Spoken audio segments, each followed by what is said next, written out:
ini layak dilakukan. Sayangnya, suaranya agak serak dan aneh, seolah-olah orang itu sengaja mengubah suaranya.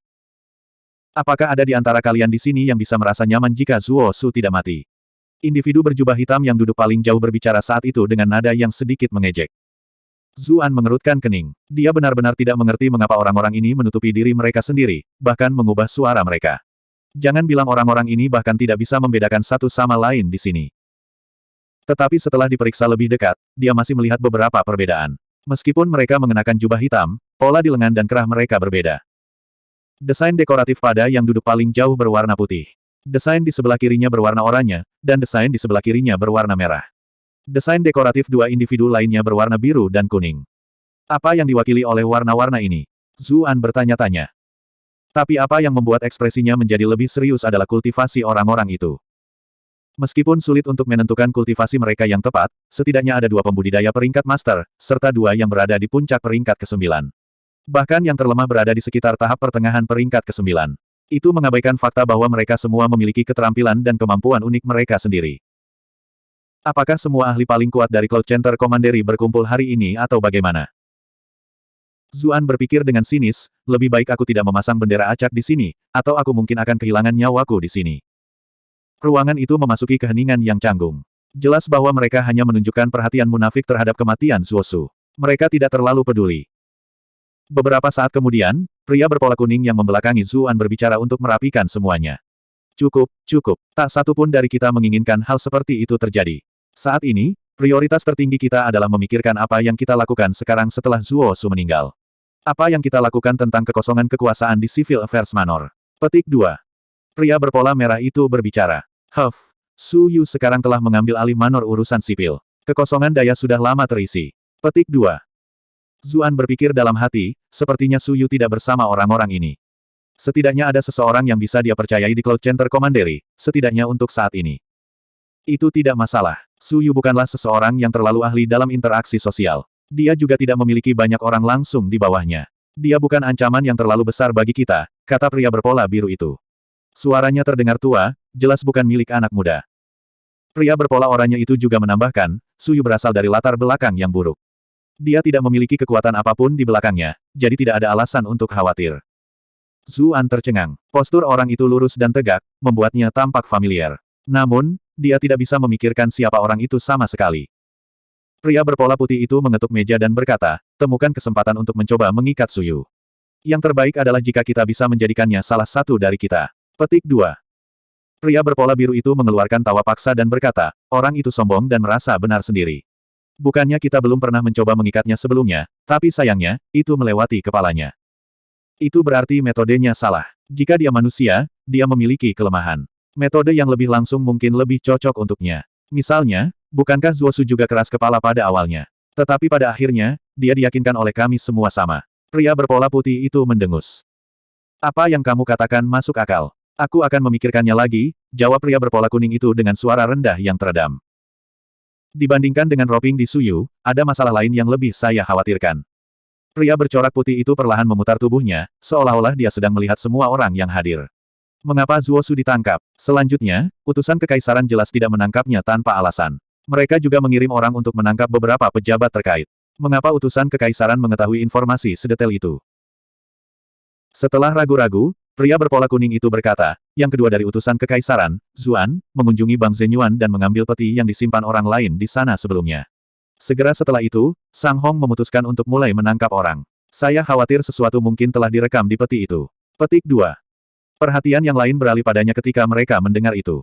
Pria berpola merah itu berkata dengan sinis, jadi pada akhirnya, orang-orangmu yang membocorkan rahasia ini. Zuan terkejut. Dia tidak menyangka mereka benar-benar membicarakannya. Sepertinya pria berjubah hitam bermotif kuning ini adalah seseorang dari Zenyuan Merchant Group. Pertanyaannya sekarang adalah siapa? Dilihat dari situasi saat ini, bahkan jika dia bukan pemimpinnya, dia pasti salah satu anggota kelompok pedagang dengan peringkat tertinggi. Pria bermotif kuning itu melambaikan tangannya dan berkata, tentu saja tidak. Jika memang kami yang membocorkannya, mengapa saya berani mengatakannya di sini? Peti itu adalah sesuatu yang disimpan seseorang di bank kami beberapa waktu lalu. Aturan bank kami adalah bahwa kami tidak pernah mengintip barang milik pelanggan kami. Itu sebabnya ini akhirnya terjadi. Petik 2. Siapa yang menyimpan peti itu? Tanya pria berpola oranye itu. Aku sudah mengirim seseorang untuk memeriksanya. Pengemis kecil yang datang untuk menyimpannya bersama kami, pria bermotif kuning itu dipotong oleh beberapa orang bahkan sebelum dia menyelesaikan kalimatnya. Seorang pengemis datang untuk menyimpan sesuatu yang berharga di bank Anda dan Anda bahkan tidak menganggapnya mencurigakan. Yang lain menatapnya, jelas menyalahkannya atas apa yang telah terjadi. Pria berpola kuning itu berkata dengan senyum yang dipaksakan, hal-hal yang disimpan di bank kami kurang lebih memiliki sejarah kelam. Ini adalah kejadian umum untuk meminta beberapa pengemis membantu orang menyimpan barang-barang tertentu. Lagi pula, kami hanya peduli dengan kuncinya, bukan orang yang menyimpan barangnya. Kami telah memeriksanya selama 2 hari terakhir ini, dan akhirnya kami menemukan siapa pengemis kecil itu. Menurut deskripsi, orang yang menyimpan peti itu bersama kami seharusnya adalah Chen Zhou. Petik 2. Chen Zhou. Yang lain mengeluarkan teriakan alarm yang hening. Mereka jelas semua tahu orang itu. Chen Zhou hanyalah seorang penjaga biasa, namun begitu banyak orang hebat yang tahu tentang dia. Itu adalah sesuatu yang belum pernah terjadi sebelumnya. Aku tidak menyangka dia meninggalkan kartu truf ini. Pria bercorak putih itu membanting meja. Dia tiba-tiba menambahkan, terkejut, utusan kekaisaran melakukan banyak penangkapan kemarin, individu terkait semua segera ditangani. Siapa di antara kalian yang melakukan itu? Yang lain hendak menjawab ketika sebuah cahaya tiba-tiba muncul di tengah meja bundar. Zuan berpikir dalam hati, tidak bagus. Awalnya adalah malam berawan dengan visibilitas rendah, menjadikannya hari yang sangat baik untuk tetap menyamar. Tapi saat itu, untuk beberapa alasan, awan akhirnya berhamburan, memperlihatkan bulan di belakang mereka. Cahaya bulan tersebar. Zuan khawatir siluetnya akan terekspos oleh jendela dan secara naluriah berjongkok. Tapi semuanya terjadi terlalu tiba-tiba, dan dia lupa bahwa lubang yang dia buat diam-diam di jendela itu masih ada. Cahaya bulan bersinar langsung melalui lubang itu. Alasan mengapa orang-orang di sana bertingkah misterius justru untuk menghindari identitas mereka terungkap. Itu sebabnya meskipun mereka sudah mengadakan pertemuan di dalam ruangan, tidak ada lampu, dan mereka tetap dalam kegelapan. Bagaimana mungkin mereka tidak tahu apa yang terjadi ketika mereka melihat seberkas cahaya? Ada seseorang di sini. Zuan tahu bahwa dia tidak bisa terus bersembunyi. Dia menendang dan mencoba pergi. Namun, seberkas energi pedang yang ganas terbang keluar, dan jendela serta pintu langsung hancur berkeping-keping. Pedang terbang sudah mulai menancap di pinggangnya. Han Fengqiu. Zuan telah bertarung dengan orang itu sebelumnya dan segera mengenali pedang itu. Dia mengacungkan telapak tangannya, menyerang pedang terbang itu. Kemudian, dia memanggil Grenggale untuk segera bergerak dalam jarak yang jauh.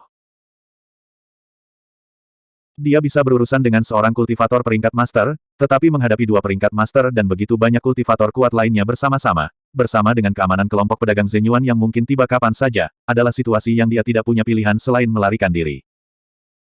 Dia berdebat menggunakan dekrit kekaisaran untuk memunculkan kekuatan kaisar dan melenyapkan kelompok itu.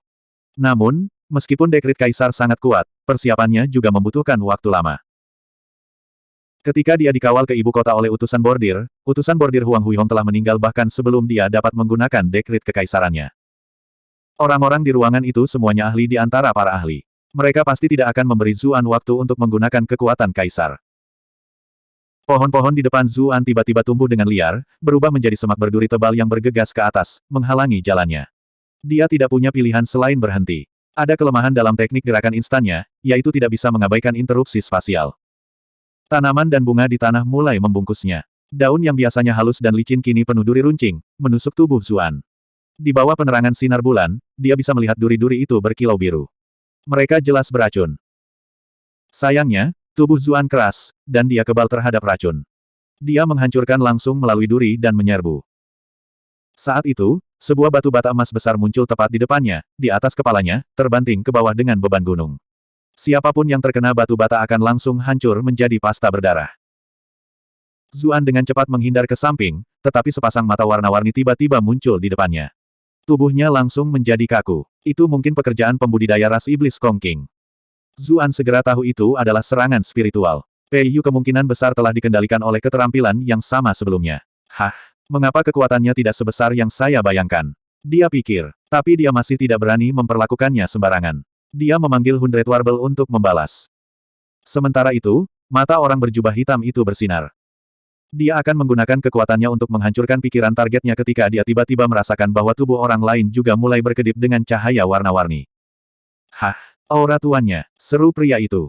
Keragu-raguannya sesaat membuatnya bahkan sebelum dia bisa memberikan pukulan mematikan, pembalasan 100 kali lipat pihak lain tiba. Dia tidak bisa menahan diri untuk tidak mengerang, mengutuk, bocah ini tidak memiliki rasa hormat. Pria berpola putih itu menatapnya dengan cemberut, jelas bingung mengapa dia gagal. Namun, dia tidak berani menunda serangannya sendiri. Tangannya langsung terangkat ke atas. Zuan menghindar ke samping setelah menggunakan Hundred Warble untuk membalas. Bata emas raksasa itu langsung jatuh ke posisi sebelumnya. Suara gemuruh besar bergema di tempat itu. Semua rumah Zenyuan Merchant Group mulai bergoyang maju mundur. Batu bata emas telah menghancurkan kawah besar di tanah. Zuan hendak pergi, tetapi dia menemukan bahwa udara di sekitarnya tiba-tiba menjadi sangat dingin. Lapisan es langsung menutupi seluruh tubuhnya. Dalam sekejap mata, dia membeku di balok es. Bab 1042. Individu berjubah hitam lainnya semua melihat individu berjubah hitam bermotif putih itu ketika mereka melihat adegan ini. Bagaimanapun, metode orang lain gagal, namun dia berhasil segera setelah dia menyerang. Pria berjubah hitam bermotif putih itu meletakkan tangannya di belakang punggungnya. Perasaan bangga langsung muncul dalam dirinya. Dia baru saja akan mengatakan sesuatu ketika ekspresinya sedikit berubah. Dia tiba-tiba mengangkat kepalanya ke arah bongkahan es yang membeku itu. Jejak kemerahan tiba-tiba muncul dari bongkahan es yang seluruhnya putih itu. Kemudian, permukaan es itu mulai retak. Api yang menyala-nyala meletus dari dalam, langsung meledakkan es itu berkeping-keping. Kemudian, itu melesat ke langit, menerangi malam yang gelap.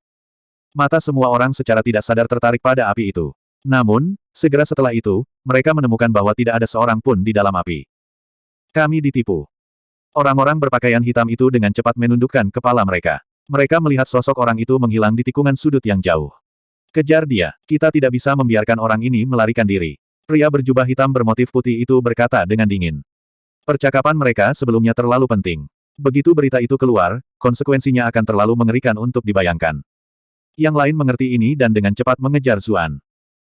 Zuan berlari dengan semua yang dia miliki. Sayangnya, para pengejarnya tidak pernah meninggalkan ekornya. Kedua pembudidaya peringkat master itu secara khusus terbang ke udara untuk mengamati seluruh pemandangan, memaksanya untuk menyembunyikan keberadaannya dengan bangunan dan mencegahnya berlari dengan kecepatan penuh. Seluruh grup pedagang Zenyuan sekarang mulai bergerak. Penjaga yang tak terhitung jumlahnya bergegas keluar dari segala arah untuk mencari penyusup. Dalam situasi seperti ini, radar lencana giok tidak banyak membantu. Ada penjaga di mana-mana, jadi tidak ada gunanya bahkan jika dia tahu mereka akan datang lebih dulu. Zuan hanya berhasil menghindari beberapa gelombang penjaga pertama sebelum dia bertemu dengan pasukan penjaga secara langsung. Masih ada ahli berjubah hitam di ekornya di belakangnya. Dia tahu bahwa melanjutkan seperti ini bukanlah solusi. Dia menendang dan mendarat di lantai 2 dengan flip, menyerang langsung melalui jendela. Chan kecil, apa yang terjadi di luar? Kenapa berisik sekali? Ada uap di mana-mana, serta bau kelopak bunga. Ternyata seorang wanita muda sedang mandi di sini. Dia sepertinya telah mendengar aktivitas itu dan berdiri dari dalam bak mandi. Dia menyeka dirinya dengan handuk sambil melihat keluar. Akibatnya, dia hanya menatap lurus ke mata Zuan. Zuan juga mengalami sakit kepala yang hebat. Bagaimana dia bisa mengharapkan kebetulan seperti ini terjadi? Bahwa ruangan acak yang dia temui memiliki seorang gadis yang mandi di dalamnya. Hah, mengapa gadis ini terlihat agak akrab? Tapi tanpa pakaiannya, dia tidak bisa benar-benar mengenalinya. Dia juga tidak punya waktu untuk memikirkannya lebih lanjut. Jika dia berteriak dan menarik para penjaga ke sini, maka dia sudah selesai. Jari-jari kakinya mengetuk tanah, dan kemudian dia sudah berada di sisi wanita muda itu. Dia menutupi mulutnya dengan tangannya dan berkata, "Jangan berteriak, aku tidak akan menyakitimu." Sayangnya, gadis mana yang akan mempercayainya dalam situasi seperti ini? Dia mulai berjuang dengan panik. Anda telah berhasil mengendalikan Tang Tianer untuk plus 555 plus 555 plus 555. Zuan melompat ketakutan saat melihat nama ini. Dia memberinya pandangan yang baik. Karena dia sedang mandi dan rambutnya disampirkan di bahunya, penampilannya sedikit berbeda dari biasanya, jadi dia tidak segera mengenalinya. Sekarang dia memeriksanya dari dekat dan melihat alis dan matanya yang familiar, terutama lesung pipit yang menawan di bibirnya, dia akhirnya bereaksi. Nona Tang. Dia dengan cepat melepas topengnya. Ini aku. Tang Tianer segera melebarkan matanya ketika dia melihat siapa itu. Namun, dia masih secara tidak sadar menghentikan perjuangannya. Melihat dia mengenalinya, Zuan merasa sedikit malu. Saya tidak sengaja menerobos masuk karena saya mencoba menghindari pengejar saya. Saya tidak melakukannya dengan sengaja, saya harus meminta maaf kepada Nona.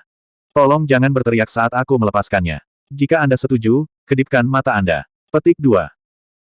Menurut pendapatnya, pihak lain memakan pil perubahan miliknya, jadi dia mungkin tidak akan melakukan sesuatu yang gegabah. Tetapi bagaimana dia bisa tahu bahwa pihak lain sudah tahu bahwa pilnya palsu? Tang Tianer memberinya pandangan yang salah, tetapi dia masih mengedipkan matanya pada akhirnya. Zuan demikian melepaskan. Tang Tianer mendengus marah. Mengapa kamu di sini? Itu cerita yang sangat panjang, Zuan hendak menjelaskan ketika matanya tanpa sadar memindai tubuhnya. Mungkin karena dia baru saja mandi, tapi kulitnya benar-benar putih dengan rona kemerahan yang bagus. Ketika dia bertemu dengannya di Hope of Freedom, pihak lain mengenakan gaun Cina. Sosoknya benar-benar mempesona. Baru sekarang dia menyadari bahwa dialah yang cantik, dan bukan pakaiannya. Tang Tianer akhirnya tersadar dari linglungnya juga. Dia menundukkan kepalanya dan melihat bahwa dia sedang berdiri di bak mandinya. Setengah dari tubuhnya sudah terbuka di atas air. Dia hampir pingsan di tempat. Dia tanpa sadar membuka mulutnya untuk berteriak, tetapi dia mengingat sesuatu dan dengan cepat menutup mulutnya sendiri.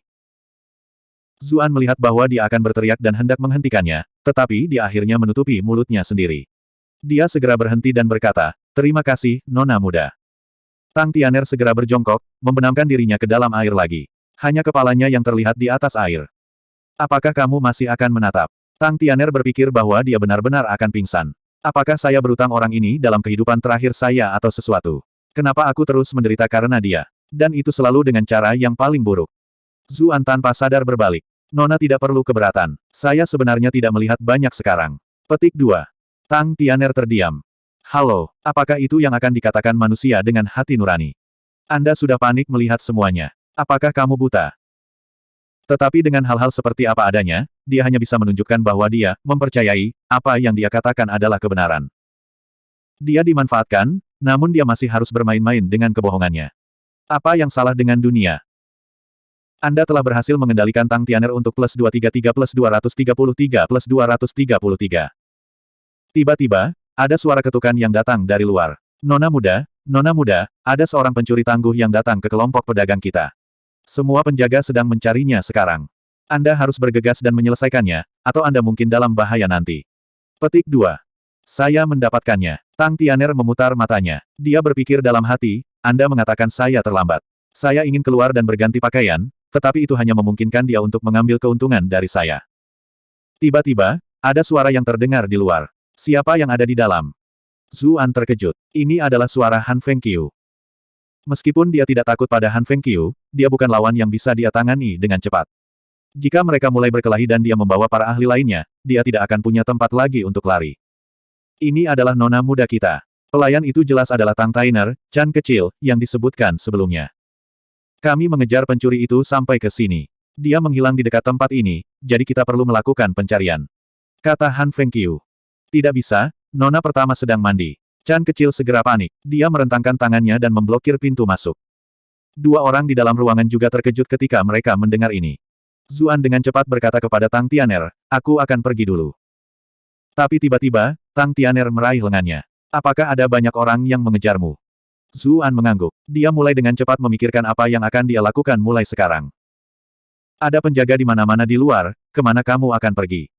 Tang Tianer menggigit bibirnya. "Bersembunyi saja di sini, ini adalah tempat yang paling aman." Zuan melihat sekelilingnya. Bagaimana jika dia masuk? Saya tidak punya tempat untuk bersembunyi di sini. Petik 2. Ada beberapa lemari dan layar di sini, tetapi jika pihak lain benar-benar mencari tempat ini secara menyeluruh, tempat-tempat ini tidak akan bisa menyembunyikannya sama sekali.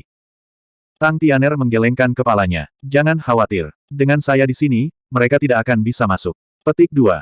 Zuan tercengang. Dia tidak bisa membantu tetapi memberikan pandangan kepada pihak lain. Dilihat dari nada suaranya, itu terdengar seolah-olah dia adalah sosok yang luar biasa atau semacamnya. Bukankah dia hanya nyonya rumah Hope of Freedom?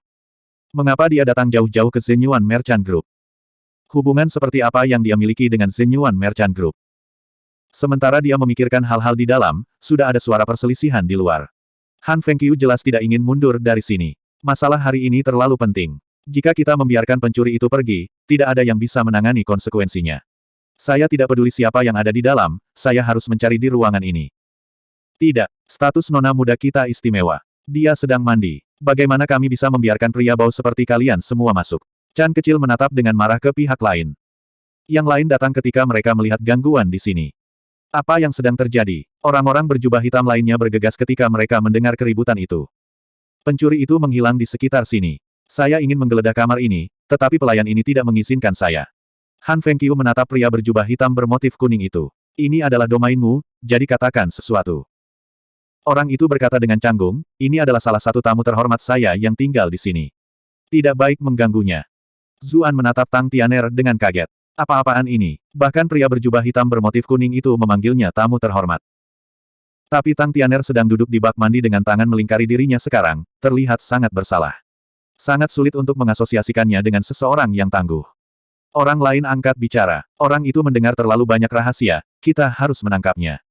Terlebih lagi, karena orang di dalam adalah tamu terhormat dari kelompok pedagangmu, bukankah akan buruk jika pencuri itu menyelinap masuk dan melukai tamumu? Pria berjubah hitam bermotif kuning itu sedikit ragu ketika mendengarnya mengatakan ini. Ini. Anggota lain sudah mendorong pintu hingga terbuka. Kita akan melihat ke dalam dulu. Chan kecil ingin menghentikan mereka, tetapi sayangnya, hanya sedikit aura dari tembakan besar ini sudah cukup untuk mencegahnya berbicara. Bagaimana mungkin dia bisa menghentikan mereka? Bab 1043. Terlepas dari pria berjubah hitam bermotif putih yang terus memantau situasi dari udara, individu berjubah hitam lainnya dengan cepat memasuki ruangan. Tetapi mereka segera berteriak ketakutan ketika mereka baru saja mengambil beberapa langkah. Pria berjubah hitam bermotif kuning itu juga melihat Tang Tianer sedang mandi. Dia menutup pintu dengan ketakutan dan memberi isyarat agar yang lain tidak masuk. Siapa yang membiarkan kalian semua masuk? Tang Tianer berteriak dengan marah. Dia melingkarkan tangannya di dadanya dengan erat, menyembunyikan tubuhnya di bawah air. Hanya kepalanya yang terbuka saat dia menatap semua orang. Pria berjubah hitam bermotif kuning itu berkata dengan senyum yang dipaksakan, "Nona muda, ada seorang pencuri yang mendengar terlalu banyak rahasia, jadi kita harus menemukannya. Selanjutnya, dia saat ini ada di dekatnya, jadi akan buruk jika dia mengganggu nona muda itu. Bukan ide yang buruk bagi kita untuk memeriksa tempat ini dan memastikannya aman." Tang Tianer berkata sambil mencibir, "Saya tidak melihat pencuri datang ke sini dan malah hanya melihat kalian semua." Pria berjubah hitam bermotif kuning itu menjawab, "Orang itu unggul dalam sembunyi-sembunyi. Kami bahkan tidak memperhatikannya pada awalnya. Itu sebabnya nona muda tidak boleh ceroboh." Petik 2. Yang lain sudah tidak peduli dengan Tang Tianer sama sekali. Mereka segera menggeledah ruangan itu. Ruangan itu tidak terlalu besar. Dengan kultivasi mereka, mereka dengan cepat memeriksa semua area yang berbeda. Mereka menggelengkan kepala ke arah satu sama lain, jelas tidak menemukan apapun. Tang Tianer tiba-tiba merasa tubuhnya sedikit gemetar. Wajahnya menjadi merah sepenuhnya. Pria berjubah hitam bermotif biru itu berjalan mendekat dan berkata dengan suara rendah dan teredam. "Kenapa wajahmu sangat merah? Kenapa jantungmu berdetak sangat cepat?" Dengan kultivasi mereka, tidak sulit bagi mereka untuk mendengar detak jantung Tang Tianer sama sekali. "Aku sedang mandi, namun kalian idiot menerobos masuk. Bagaimana mungkin wajahku tidak merah, bagaimana jantungku tidak berdetak kencang?" Tang Tianer segera berteriak. Namun siapa sangka pria berjubah hitam bermotif biru itu tidak mempercayainya. Dia malah berjalan lebih dekat ke kamar mandi dan melihat ke dalam. Tapi ada lapisan kelopak bunga di permukaan, jadi dia tidak bisa melihat ke dalam. Agar harum setelah mandi, wanita bangsawan sering mandi dengan kelopak bunga yang ditaburkan ke dalam air. Namun, menaburkan begitu banyak terlalu banyak. "Apa yang sedang kamu lakukan?" Tang Tianer menjadi gugup. Dia bergerak semakin jauh ke dalam bak mandi, air sudah hampir menyentuh bibirnya. Pria berjubah hitam bermotif biru itu mengenakan jubah dan topeng. Tang Tianer tidak bisa melihat penampilan asli pihak lain sama sekali.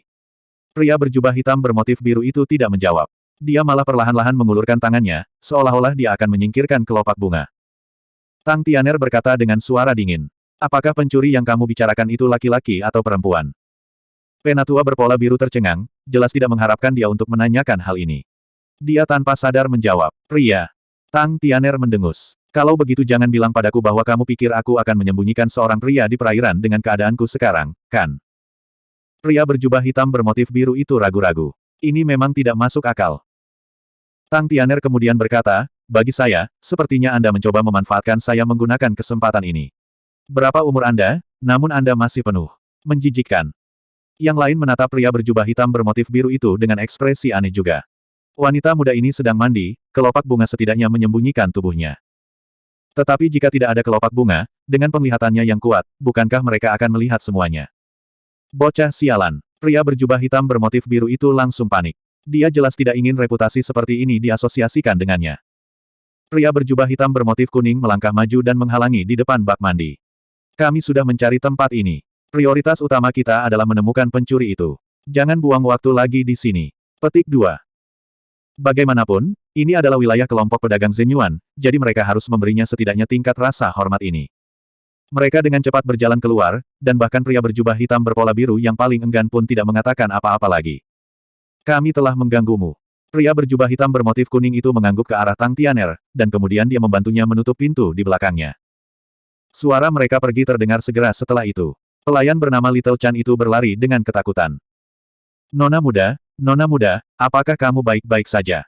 Tang Tianer menatapnya dengan marah. Bagaimana saya bisa baik-baik saja ketika semua pria itu masuk? Ah, Chan kecil sangat terkejut sehingga dia mulai gagap. Nona muda, mereka. Tang Tianer berkata dengan tidak sabar, apa yang kamu pikirkan? Saya hanya sedikit terkejut ketika begitu banyak orang menerobos masuk saat saya sedang mandi. Wajahnya menjadi merah saat dia berbicara lebih dan lebih. Keluarlah dan pastikan tidak ada orang lain yang masuk. Jika ada orang lain yang masuk, aku akan menjualmu ke Jasper Land. Ah, tidak, Nona muda. Chan kecil sangat ketakutan. Kenapa kamu masih berdiri di sana? Tang Tianer menatapnya. Jika bukan karena dia mendengar pelayan melakukan yang terbaik untuk menghentikan orang-orang itu, dia mungkin benar-benar akan menghukumnya dengan keras setelah apa yang baru saja terjadi. Hanya ketika Little Chan pergi keluar, Tang Tianer sedikit bersandar ke belakang. Dia menundukkan kepalanya dan berkata, kamu bisa keluar sekarang. Terdengar suara percikan, lalu Zuan keluar dari air. Dia menyeka air dari wajahnya, dan kemudian berkata dengan tangan ditangkupkan, terima kasih, Nona muda, karena telah menyelamatkanku. Tang Tianer menyenggol kepalanya ke samping. Suaranya sangat lembut. Jika kamu benar-benar bersyukur, maka berhentilah menatapku. Baru sekarang Zuan bereaksi. Wajahnya tidak bisa membantu tetapi memanas. Dia dengan cepat melompat keluar dari bak mandi dan berbalik. Maaf. Dia menggunakan kinya saat dia berbicara. Dia memiliki kedekatan alami dengan air dengan menggunakan Blue Malert, jadi tidak banyak air yang benar-benar menyentuh tubuhnya. Pakaiannya segera benar-benar kering kembali. Justru karena skill Blue Malert itulah penglihatannya tidak terpengaruh sama sekali saat dia bersembunyi di dalam air. Dia melihat semua yang seharusnya dan tidak seharusnya dia lihat. Kulit pihak lain benar-benar adil. Itu adil sampai-sampai tidak ada noda sedikit pun. Di perut bagian bawahnya ada desain merah yang agak seperti api, tetapi juga seperti bunga. Itu cukup indah, tidak diketahui apakah itu diproduksi secara alami atau apakah itu sesuatu yang dicetak di sana. Adegan itu benar-benar terlalu mengejutkan. Meskipun dia selalu berusaha untuk tidak memikirkannya, adegan itu masih muncul di kepalanya dengan jelas. Dia mungkin akan membunuhku jika dia tahu apa yang kupikirkan, kan? Akan memalukan bagi semua orang jika dia membicarakannya, jadi dia hanya terus diam. Percikan air dan suara gemerisik terdengar di belakangnya. Ini jelas pakaian Tang Tianer. Demi menyembunyikan kecanggungannya, dia mengeluarkan pil dan menyerahkannya ke belakang. Ini adalah untuk Anda. Apa ini? Apakah Anda mencoba memberi saya racun lagi? Tang Tianer berkata dengan marah. Dia masih kesal tentang bagaimana dia memaksanya untuk makan pil perubahan itu. Itu salahku terakhir kali dan aku seharusnya tidak memaksa nona muda untuk menelan racun. Saya berhutang budi kepada Anda karena mengabaikan kebencian Anda sebelumnya, jadi saya memberi Anda penawarnya. Zuan berkata dengan tulus. Racunnya palsu, jadi penawarnya juga palsu. Itu hanya obat bergizi biasa. Namun, untuk membantu pihak lain merasa nyaman, dia harus memberinya penawar ini. Penangkal, Tang Tianer menyesuaikan pinggangnya sambil melihat pil dengan senyum ambigu. Orang ini masih belum tahu bahwa aku sudah tahu pil perubahan miliknya palsu, iya. Dia masih ingin menipuku. Tapi dia tidak mengeksposnya dan hanya menyimpan pil itu. Saya kira Anda setidaknya memiliki hati nurani. Zuan menghela nafas lega. Ketika dia berbalik, dia melihat bahwa dia mengenakan jubah putih longgar. Karena dia baru saja mandi, kulitnya cerah dengan warna kemerahan, rambutnya yang basah kuyup dengan santai menutupi bahunya. Dia benar-benar cantik seperti bunga teratai. Apakah kamu masih akan terus menatap? Apakah kamu belum cukup melihat? Tang Tianer menggerutu. Dia tanpa sadar mengencangkan pakaiannya. Zuan terbatuk ringan dan dengan cepat mengubah topik pembicaraan. Benar, sepertinya orang-orang Zenyuan Merchant Group sangat menghormatimu. Status seperti apa yang sebenarnya kamu miliki? Petik 2. Dia benar-benar menolak untuk percaya bahwa Nyonya Rumah Hope of Freedom yang normal dapat menerima perawatan tingkat ini.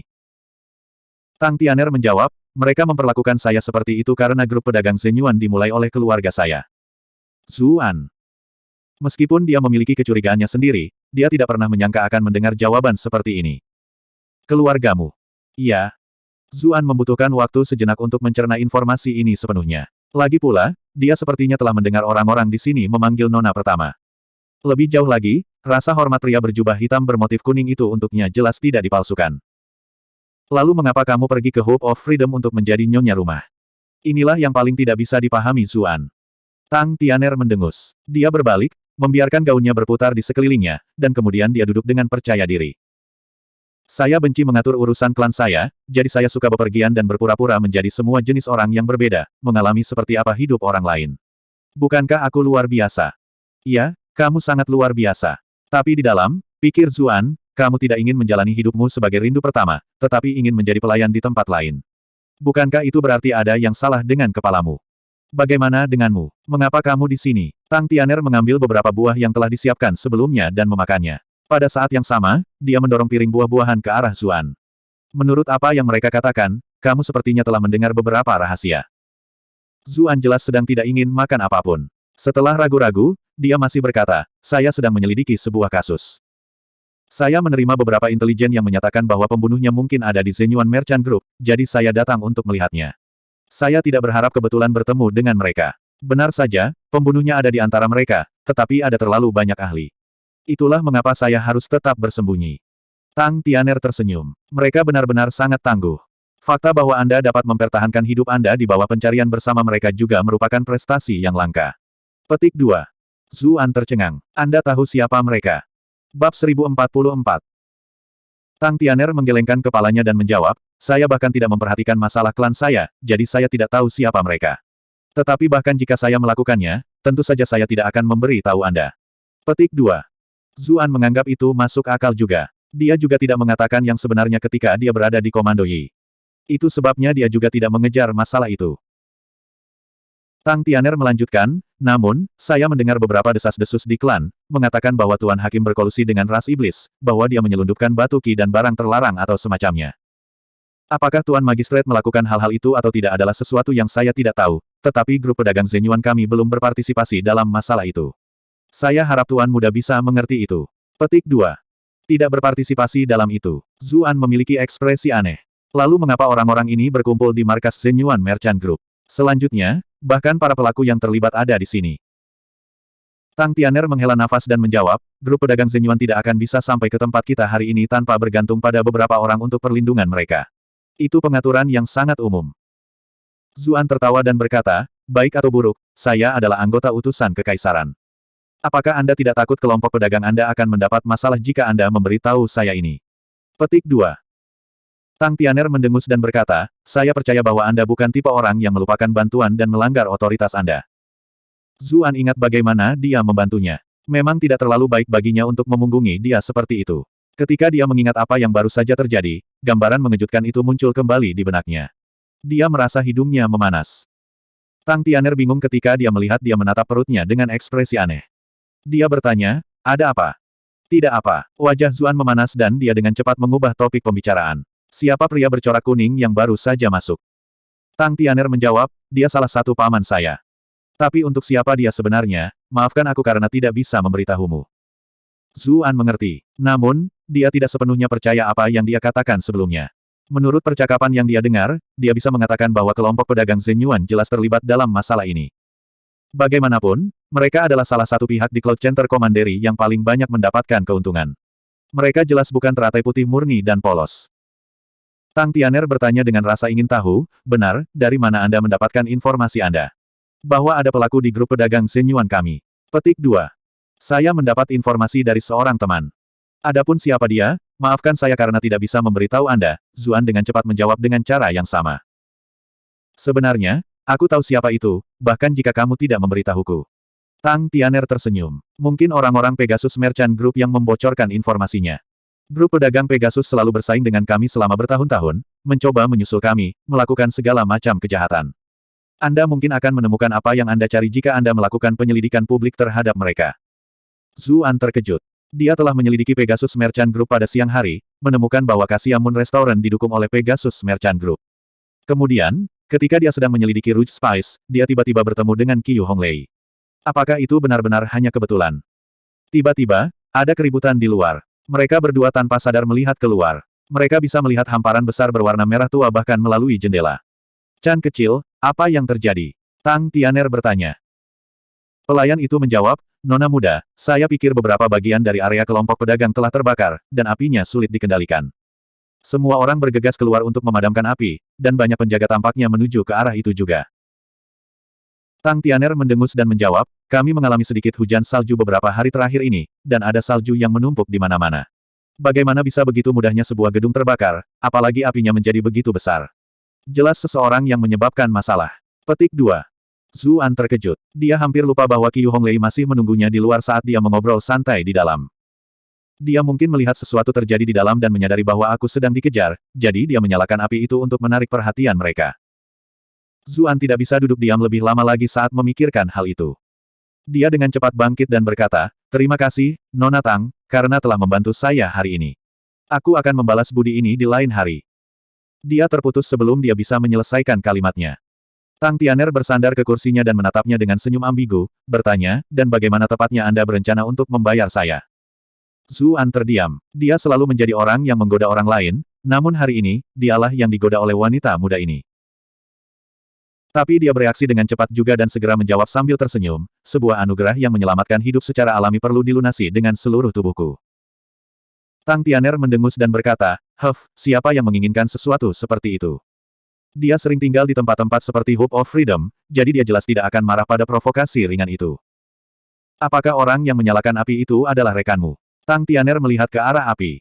Zuan mengangguk. Tidak perlu menyembunyikannya.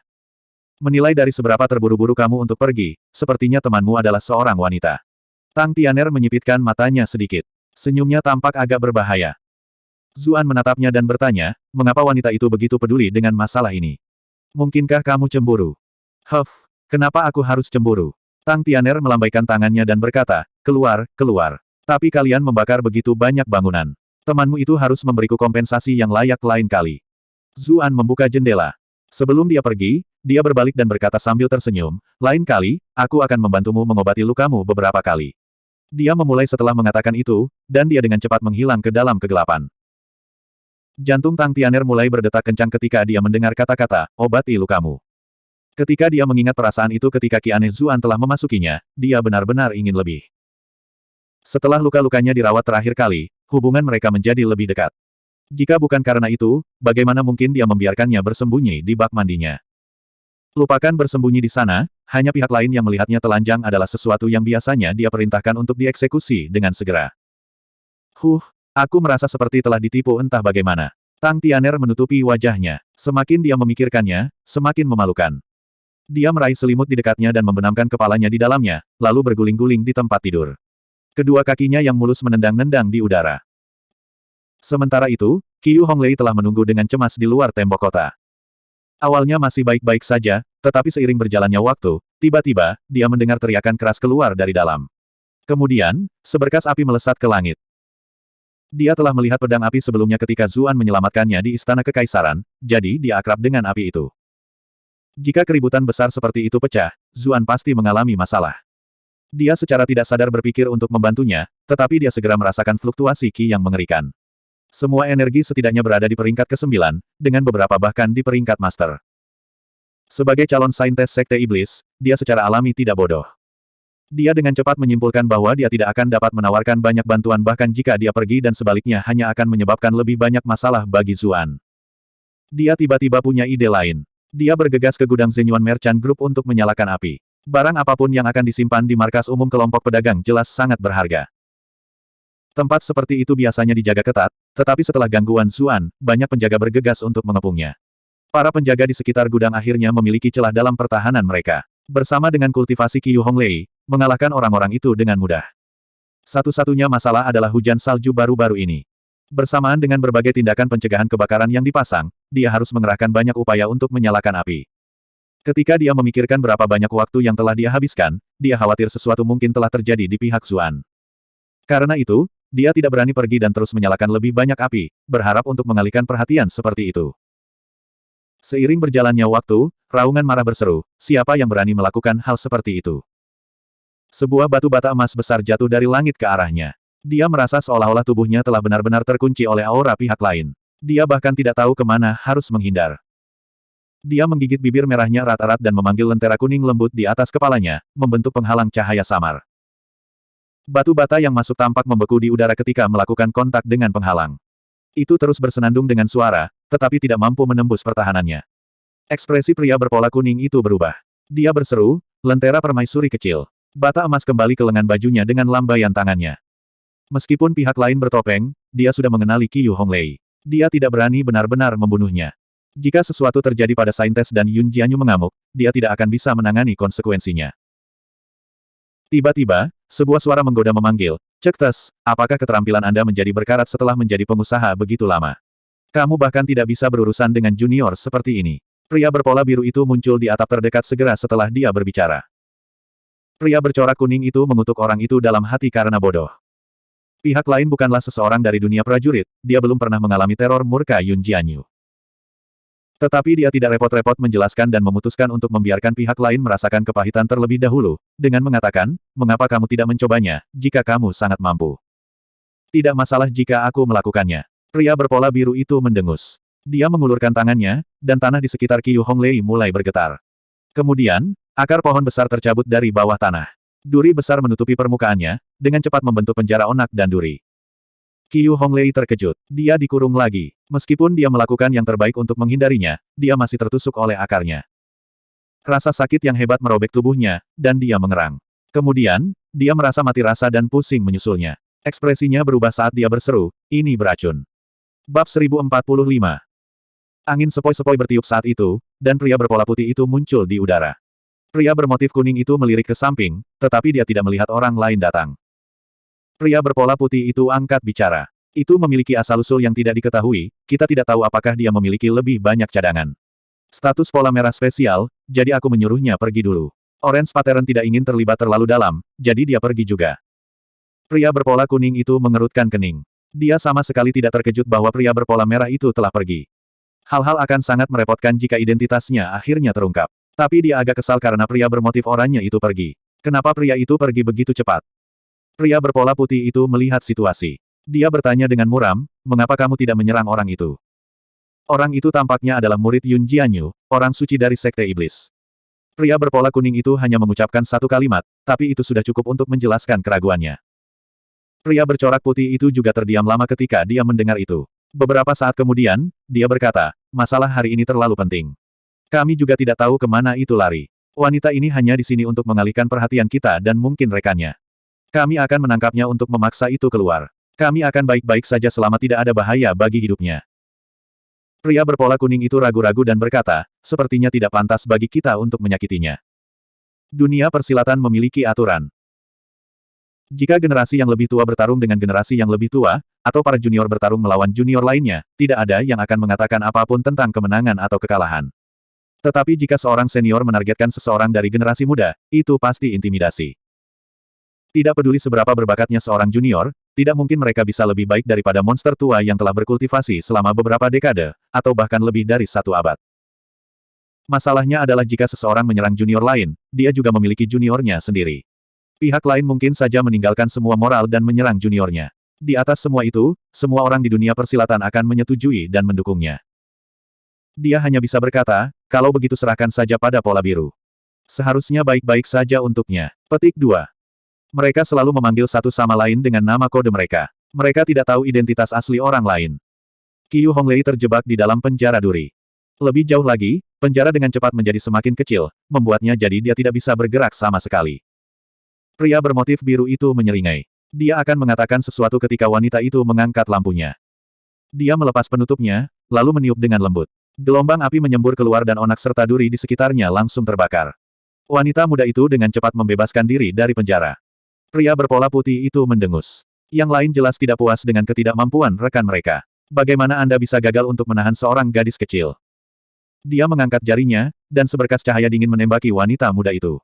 Sinar cahaya itu begitu cepat sehingga hanya sedikit yang bisa melihatnya dengan jelas. Itu adalah pecahan es yang sangat tipis. Pria berpola kuning itu tahu betul bahwa pecahan es itu tampak seolah-olah akan pecah jika disentuh, tetapi itu sangat kuat. Jika seseorang terkena pecahan es, aliran ki seseorang akan terputus tanpa ampun, dan seseorang akan membeku. Tentu saja, serangannya juga tidak mematikan. Dia masih menahan diri dari ketakutan terhadap Yun Jianyu. Cek, pria itu terdengar sombong tadi, tapi bukankah dia menahan diri juga? Qiyu Honglei baru saja membebaskan dirinya dari penjara duri. Dia masih diracuni, merasa sangat pusing. Bagaimana dia bisa menghindari serangan seorang kultivator peringkat master? Aku sudah selesai. Dia merasa hatinya menjadi sangat dingin ketika seberkas cahaya dingin tiba di depannya. Namun, satu-satunya pikirannya adalah tentang apakah Zuan berhasil melarikan diri dengan sukses. Namun, Rasa sakit yang dia harapkan tidak pernah datang. Sebaliknya, suara yang jernih dan tajam terdengar saat pecahan es hancur berkeping-keping. Sementara itu, dia sendiri dibawa dalam pelukan hangat. Ah Su, Qiu Honglei terkejut dan gembira. Dia sangat akrab dengan aroma dan auranya. Dia bisa mengenalinya bahkan tanpa membuka matanya. Zuan melingkarkan lengannya di pinggangnya dan menjaganya dengan tubuhnya, berkata, "Jangan takut, aku di sini." Pada saat yang sama, dia menghela nafas dalam hati. Syukurlah aku berhasil tepat waktu. Pria berpola biru itu tertawa terbahak-bahak dan berkata, "Sepertinya mereka memang bersama. Kami hampir membiarkan Anda melarikan diri sekarang. Ini tidak akan mudah kali ini." Telapak tangannya bergerak begitu dia berbicara. Pepohonan dan tanaman di sekelilingnya mulai berdesir. Tak lama kemudian, daun-daun mulai berguguran. Mereka berputar cepat, lalu meluncur ke arah sepasang sejoli. Beberapa burung disiagakan oleh pertempuran dan terbang, berakhir di jalan dedaunan. Mereka langsung meledak menjadi semburan kabut berdarah. Saat itu, setiap daun seperti pisau tajam. Daun ada di mana-mana di langit, menciptakan apa yang menyerupai penggiling daging besar. Tolong tunjukkan pengekangan. Pria berpola kuning itu terkejut. Mereka semua mungkin akan sangat menderita jika murid Yun Jianyu dicincang menjadi potongan-potongan yang tak terhitung jumlahnya.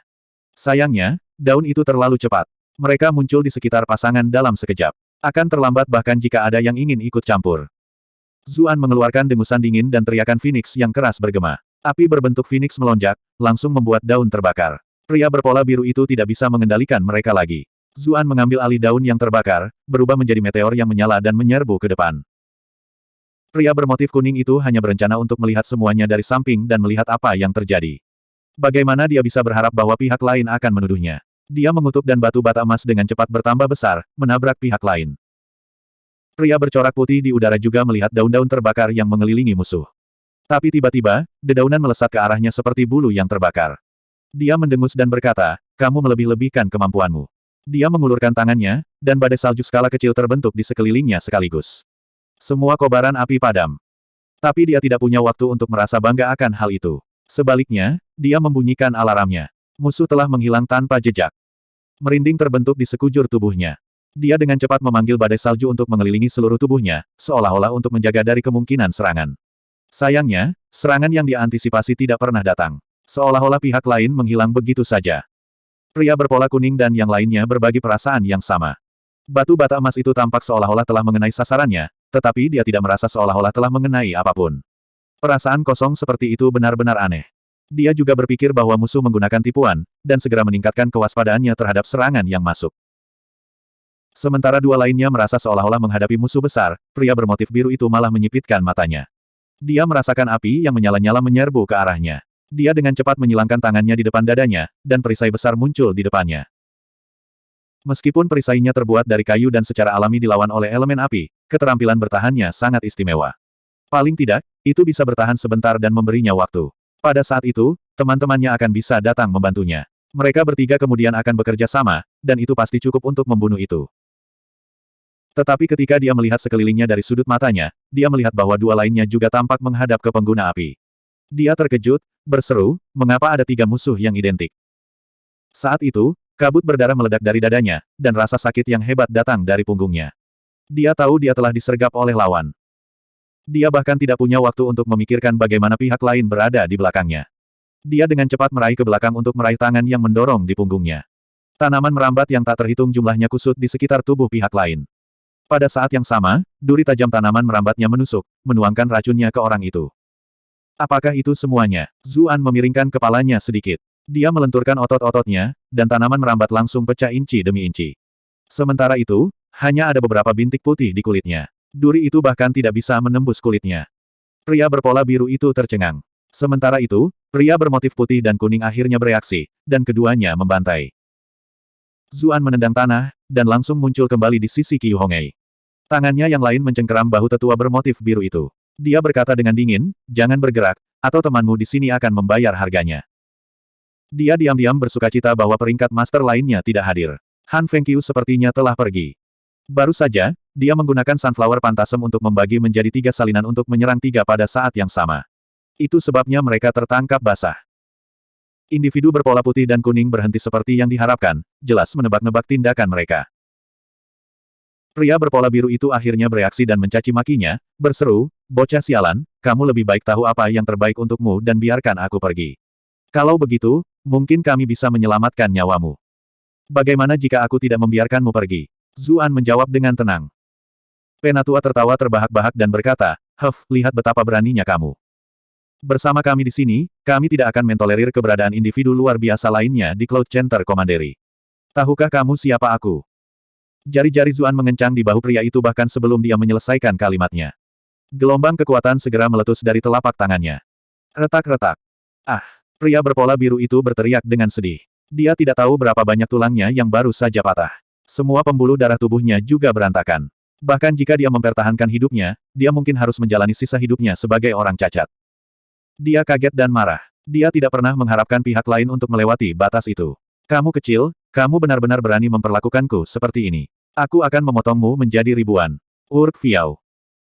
Anda telah berhasil mengatur Yusuan Tao untuk plus 888 plus 888 plus 888. Dia meraung pada Zuan. Sayangnya, rahangnya terlepas di tengah kalimatnya, jadi dia tidak bisa mengatakan apa yang ingin dia katakan lagi. Dia hanya bisa bergumam tanpa suara. Persetan aku peduli siapa kamu. Zuan berseru dengan acuh tak acuh.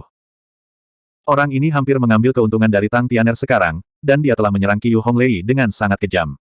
Zuan jelas tidak akan menunjukkan belas kasihan padanya. Dia juga seseorang dari klan Yu. Seperti yang diharapkan, klan Yu tidak ada gunanya. Bab 1046. Pria bermotif putih dan kuning itu saling bertukar pandang. Mereka berdua melihat keterkejutan di mata masing-masing. Mereka tidak pernah berharap orang lain begitu menentukan. Apakah kamu tahu akibat dari tindakanmu? Pria berpola putih itu bertanya dengan dingin. Hasilnya adalah kalian berdua sekarang dapat berbicara denganku dengan benar tanpa khawatir. Zuan tertawa dan mengangkat bahu dengan tangannya. Pria bermotif putih dan kuning itu terdiam. Anda telah berhasil mengendalikan Jian Taiding untuk plus 244 plus 244 plus 244. Anda telah berhasil mengendalikan Zhuang Hetong untuk plus 133 plus 133 plus 133. Sebenarnya ada seseorang yang sombong ini di dunia ini. Zuan hampir tertawa terbahak-bahak karena gembira. Dia baru saja mengalami sakit kepala karena fakta bahwa dia tidak tahu identitas mereka karena mereka terbungkus jubah hitam dan topeng. Sekarang, identitas mereka telah terungkap sepenuhnya. Dia tidak menyangka pria berjubah hitam bermotif putih itu adalah Jian Taiding. Adapun Zhuang Hetong, dia pasti seseorang dari kelompok pedagang Zenyuan. Kamu mencari kematian. Jian Taiding akhirnya tidak bisa menahan diri lagi. Dia langsung menutup celah dan tiba di depan Zuan. Di tangannya ada pedang panjang. Setelah ditipu saat itu, dia tidak berani menghadapi lawannya dengan tangan kosong. Zuan melemparkan Yusuan Tao ke arah kaki Qiu Honglei seolah-olah dia adalah sekarung tanah dan berkata, bantu aku mengawasinya. Kemudian, dia memanggil pedang Tae dan menusukkannya ke lawannya. Keduanya bertukar lebih dari 10 gerakan. Zuan menemukan bahwa tidak peduli bagaimana dia mengubah serangannya, pihak lain akan selalu menghindar, seolah-olah dia tahu apa yang akan dilakukan Zuan sebelumnya. Kemudian, dia akan dengan cepat melakukan serangan balik. Jika bukan karena fakta bahwa teknik gerakan Zuan sangat cerdik, dia mungkin sudah tamat. Jangan bilang ini yang disebut kemampuan jiwa peringkat master. Zuan tahu bahwa selain bisa terbang, pembudidaya peringkat master juga mengolah jiwa. Ketika mereka bertarung, mereka hampir semua memiliki kemampuan melihat ke depan. Itulah mengapa sebenarnya serangan mendarat pada pembudidaya seperti itu sangat sulit. Jian Taiding sama sekali tidak kalah terkejutnya dengan Zuan. Dia bisa dengan jelas merasakan bahwa kultivasi pihak lain belum mencapai peringkat master. Sebelumnya, dia hampir selalu dengan mudah mengalahkan siapapun yang belum berada di peringkat master. Terkadang, dia bahkan tidak harus benar-benar bertarung. Hanya kekuatannya yang luar biasa saja yang akan benar-benar mendominasi lawan-lawannya. Namun, ketika dia menghadapi lawan ini, bukan saja dia tidak menahan diri sama sekali, dia bahkan menyerang dengan maksud untuk membunuh beberapa kali. Namun, teknik gerakan aneh pihak lain selalu menghindarinya. Dari mana setan gila ini berasal? Pikir Jian Taiding. Dia bisa merasakan bahwa teknik gerakan lawannya sangat bagus. Dia berpikir dalam hati, kultivasi Anda di bawah saya, jadi itulah mengapa Anda menggunakan taktik penghindaran semacam ini. Tapi siapa yang bisa mengira bahwa ketika dia bertarung melawan lawan ini dalam jarak dekat, kekuatan yang melonjak dan mendominasi dunia yang dia kumpulkan, kekuatan yang seharusnya bisa melukai lawannya dengan serius, malah tersedot ke dalam apa yang terasa seperti hitam. Lubang, menghilang tanpa jejak. Ketika pihak lain membalas, kekuatan serangan baliknya jauh lebih kuat. Kekuatan mengamuknya jelas merupakan kekuatan yang baru saja dipanggil Jian Taiding, sekarang kembali padanya. Orang ini bisa menyerap kekuatanku dan menggunakannya untuk melawanku. Jian Taiding diledakkan oleh kekuatan serangan balik sampai darah dan ki melonjak di dalam dirinya. Hanya setelah beberapa waktu dia menyesuaikan kembali auranya.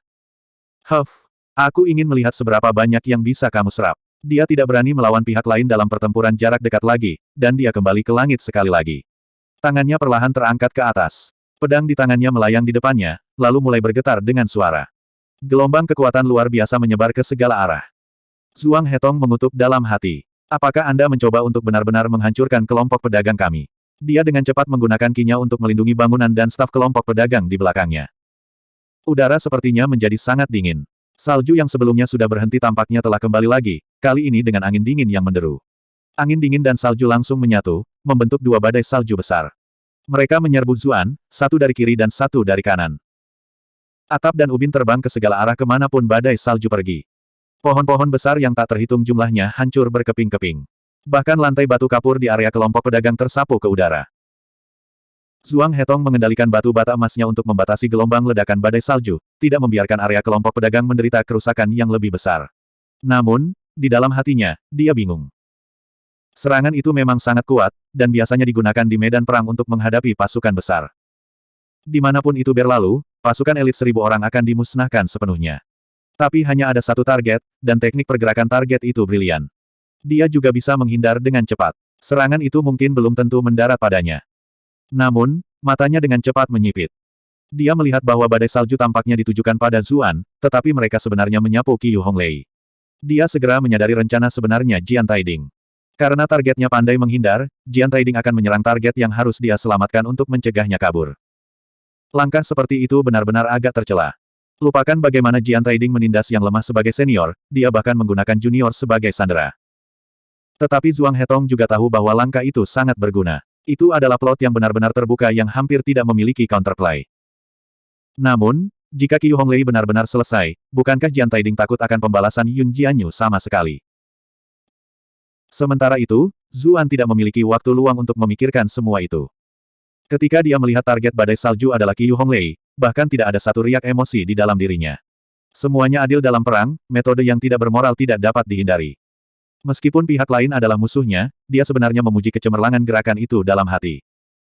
Qiyu Honglei juga bereaksi terhadap apa yang terjadi. Dia dengan cepat mengangkat Little Empress Lantern untuk melindungi dirinya sendiri. Namun, perbedaan kultivasi antara dia dan Jian Taiding terlalu besar. Tidak mungkin itu bisa menghentikan badai salju yang datang. Sosok Zuan berkedip, dan dia langsung muncul kembali di depannya. Dia mencengkeram pedangnya di kedua tangannya. Dengan pedang sebagai tumpuan, nyala api berbentuk Phoenix melonjak, menyerbu badai salju yang ganas. Badai salju dan api Phoenix melepaskan ledakan besar ketika mereka bertemu. Para prajurit di sekitarnya kehilangan keseimbangan oleh gelombang ledakan. Bahkan Zhuang Hetong merasa agak sulit untuk bertahan, terus mundur untuk menghindari beban ledakan. Semua bangunan dalam radius beberapa zang segera runtuh di bawah gelombang ledakan dahsyat. Jika bukan karena Zhuang Hetong berusaha keras untuk melindungi tempat itu, hampir setengah dari kelompok pedagang Zenyuan mungkin telah hancur total oleh serangan itu. Zuan, yang berada di pusat ledakan, mengalami waktu yang lebih sulit. Lagi pula, dia bukan peringkat master, sementara Jian Taiding bukanlah seseorang yang baru saja mencapai peringkat master. Bagaimana jurus pamungkas Jian Taiding bisa begitu mudah dinetralkan? Phoenix api itu dengan cepat tumbuh lebih kecil dan lebih kecil, akhirnya menyusut menjadi hanya 3 kaki panjangnya. Energi pedang dingin dan mentah dari badai salju sudah mulai meninggalkan bekas luka yang tak terhitung jumlahnya di tubuh Zuan. Namun, Zuan masih tidak mengambil satu langkah pun mundur. Dia berdiri kokoh di depan Qiyu Honglei. Air mata tercermin di mata Qiyu Honglei. Dia ingin membantunya, tetapi dia tahu ini bukan pertempuran yang bisa dia campuri sama sekali. Karena itu, dia menendang tanah, membawa Yu Xuantao ke samping. Selama dia menghindari serangan itu, Zhu tidak perlu lagi menghadapi jurus pamungkas musuh secara langsung. Zuan menghela nafas lega. Dia akan mundur ketika kilatan dingin tiba-tiba muncul di badai salju, dan pedang panjang Jian Taiding keluar dari dalam. Badai salju menghalangi pandangan Zuan, dan pada saat dia melihat serangan itu, sudah terlambat untuk menghindar. Menyembur. Pedang panjang itu langsung menembus api dan menusuk dada Zuan. Qiyu Honglei merasa seolah-olah rongga matanya terbelah ketika dia melihat itu. Sayangnya, dia baru saja menghindar dan tidak bisa menyelamatkannya.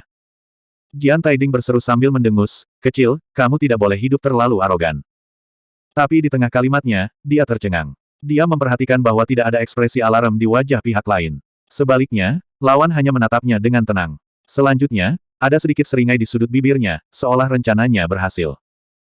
Jiwa Jian Taiding memperingatkannya dengan gila. Adegan pedang yang menembus tubuhnya muncul di benaknya. Dia dengan cepat mundur, tetapi pedang panjang itu digenggam erat di tangan pihak lain. Dia tidak bisa mengeluarkannya sama sekali. Orang ini terluka parah. Mengapa itu tampaknya tidak mempengaruhinya sama sekali? Jian Taiding ngeri. Dia tidak bisa diganggu untuk berpikir terlalu banyak. Dia hendak menarik kembali pedangnya, tapi dia tiba-tiba merasakan sakit yang menyengat di kepalanya. Seolah-olah dia telah melihat seekor burung besar yang aneh menyerang kepalanya. Ah! Jian Taiding berteriak sedih. Meskipun pikirannya tidak runtuh karena serangan itu, dalam sepersekian detik itu, pikirannya menjadi kosong. Dia tahu bahwa sesuatu yang sangat buruk akan terjadi. Dia dengan cepat menggeser tubuhnya ke samping. Bagaimana bisa Zuan memberikan kesempatan yang begitu baik? Pedangnya keluar. Off. Jejak magis putih berkedip di seluruh tubuh Jian Taiding. Beberapa jenis harta yang menyelamatkan jiwa jelas telah diaktifkan. Tapi sayangnya, bagaimana itu bisa menghentikan serangan Zuan yang dipersiapkan dengan baik? Dengan retakan keras, artefak magis Jian Taiding hancur berkeping-keping. Kemudian, semburan besar kabut berdarah menyembur keluar dari dada Jian Taiding. Rasa sakit yang hebat akhirnya membawanya ke kenyataan. Dia segera menggunakan keterampilan rahasia untuk mundur beberapa lusin sang ke kejauhan. Dia selesai mundur ke belakang lebih cepat daripada pertama kali dia selesai di tempat tidur. Ada bekas luka raksasa yang membentang dari bahu ke pinggang. Jika bukan karena hartanya yang menyelamatkan nyawa, dia mungkin akan terbelah dua. Zuan tidak berhenti sedikit pun. Sosoknya berkedip, dan dia mengejar pihak lain lagi. Dia tidak akan membiarkan keuntungannya pergi. Dia sangat sadar bahwa dia bukan seorang kultivator peringkat master. Meskipun dia kuat, pihak lain bisa mengantisipasi serangannya. Selanjutnya, pihak lain hanya bisa memilih untuk terbang di udara. Situasi seperti itu akan jauh lebih sulit untuk dihadapi Zuan. Itulah mengapa dia sengaja meninggalkan pembukaan, memilih untuk bertarung sambil menukar luka. Setelah mengalami penempaan sutra asal primordial beberapa kali, tubuhnya sudah sangat kuat. Dia juga memiliki kemampuan generasi yang kuat. Itulah mengapa tingkat cedera yang sama tidak akan terlalu mempengaruhinya, tapi itu jelas tidak berlaku untuk Jian Taiding. Bab 1047. Zhuang Hetong terkejut. Beberapa detik yang lalu, rekan peringkat masternya tampaknya telah menggertak seorang junior, merebut keuntungan mutlak. Tetapi mengapa situasinya benar-benar terbalik hanya dalam sepersekian detik? Lebih jauh lagi, dari kelihatannya, kehidupan pria bercorak putih itu bahkan tampak dalam bahaya. Dia tidak punya waktu untuk terlalu memikirkan hal-hal itu. Dia mengirim batu batanya terbang ke arah punggung Zuan. Dia tidak bisa hanya melakukan apa-apa dan melihat temannya mati, bukan? Ketika dia merasakan batu bata emas raksasa bergegas menuju punggungnya, Zuan mengatupkan giginya dan hanya menghadapinya secara langsung. Namun, dia memanggil bluluannya di atas kepala Zhuang Hetong.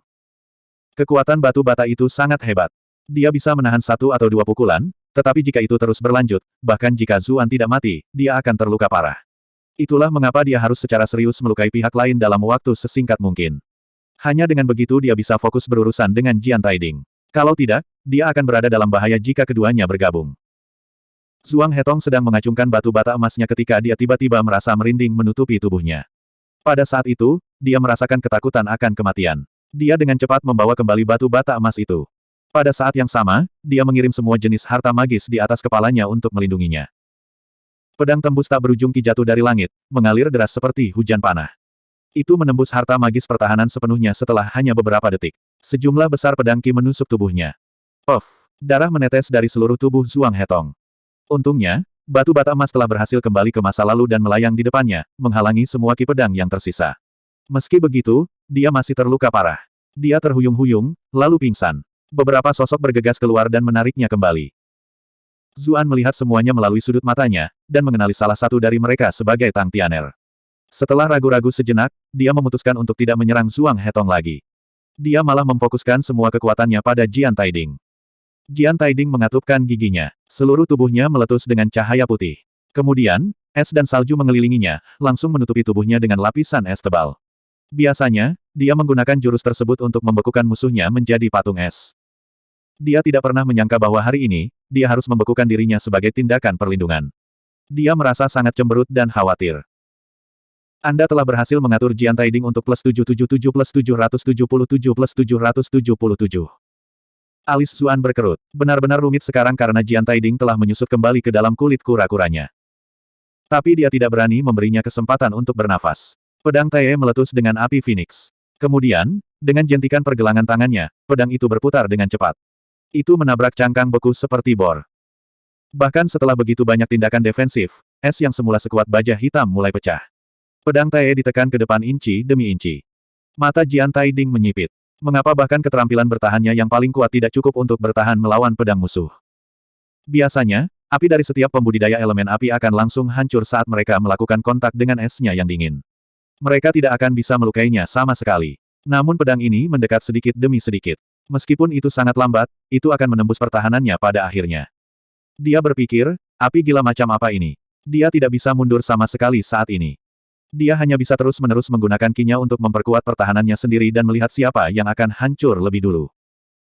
Sayangnya, luka yang ditimbulkan pedang padanya sebelumnya terlalu besar. Dagingnya telah dibelah, dan bahkan tulangnya terlihat. Beberapa tulangnya telah patah oleh pedang Qi, dan bahkan organ dalamnya terluka parah. Pakaiannya sudah benar-benar basah oleh darah. Selanjutnya, karena dia dengan panik menggunakan Qi, darah terus mengalir dari lukanya. Setiap pembudidaya normal pasti sudah binasa karena tingkat cedera seperti itu. Namun, sebagai pembudidaya peringkat master, kekokohan tubuhnya dan kemampuan regenerasinya jauh lebih kuat daripada yang lain. Tetapi kecepatan generasi pembudidaya akan selalu memiliki batas. Mereka harus perlahan pulih dalam pengasingan, dan hanya setelah lebih dari setengah tahun mereka dapat pulih dari cedera seperti itu. Namun dia masih berjuang, dan dengan nyawanya yang dipertaruhkan.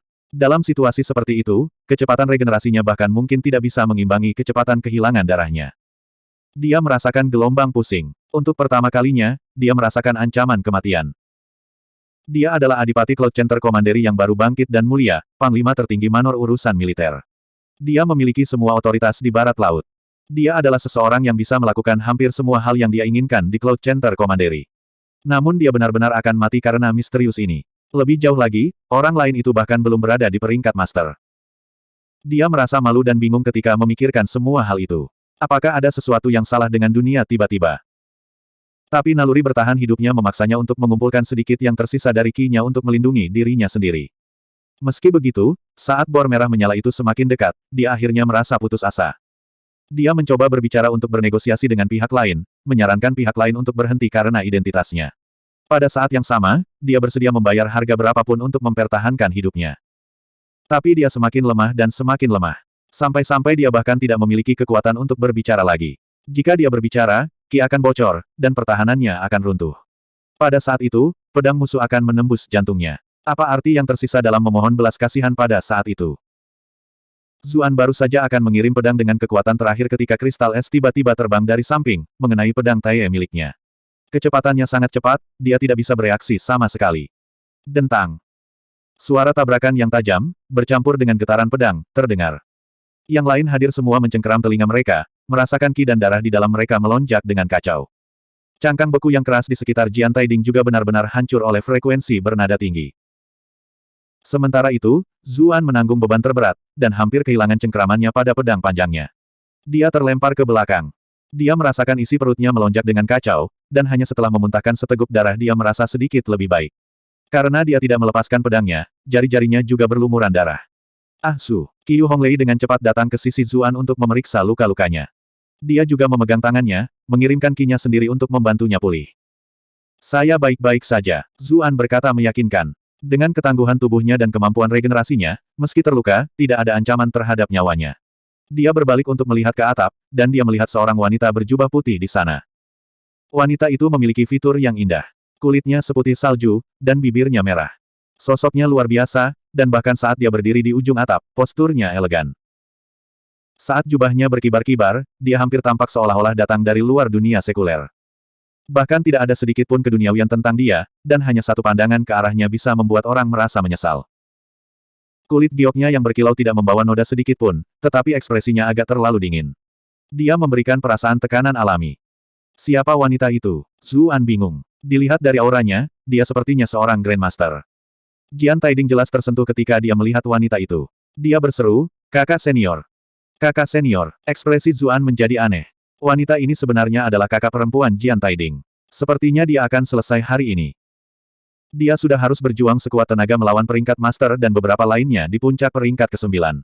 Jika seorang Grandmaster bergabung, dia akan terus berjuang. Diam, kamu membodohi dirimu sendiri. Wanita seperti biarawati Daois mengeluarkan dengusan dingin. Dia jelas tidak memperlakukan Jian Taiding dengan sangat penting.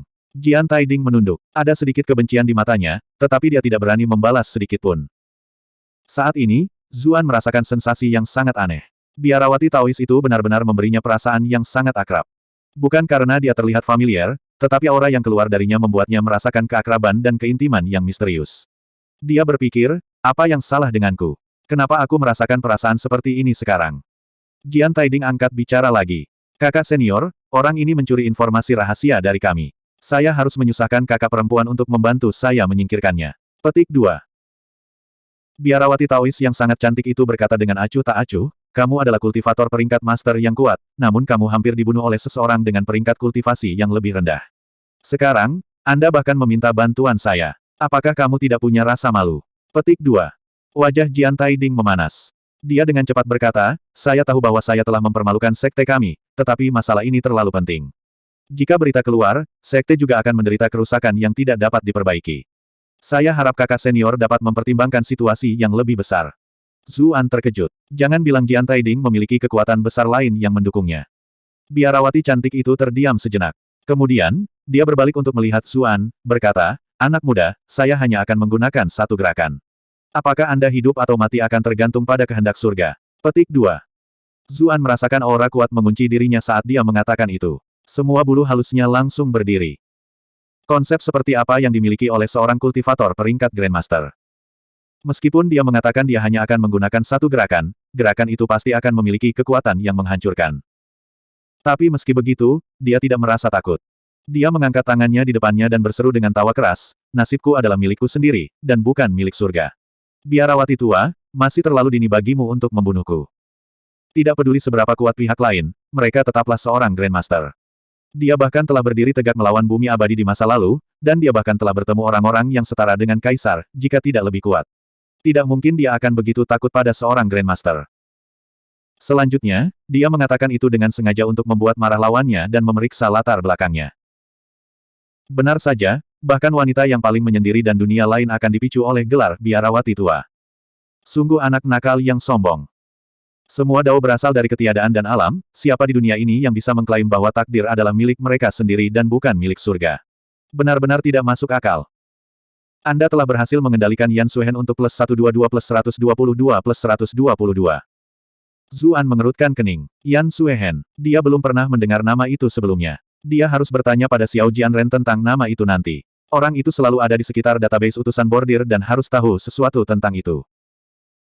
Melihat biarawati Taois itu akan menyerang, Qiu Honglei dengan cepat merentangkan tangannya dan berdiri di depan Zuan. Dia berseru, Sekte Master Yan, Anda adalah seorang senior dengan kebajikan dan prestise. Bagaimana kamu bisa menyerang seorang junior? Petik 2. Bab 1048. Zuan tercengang. Dia bertanya, kamu tahu siapa dia?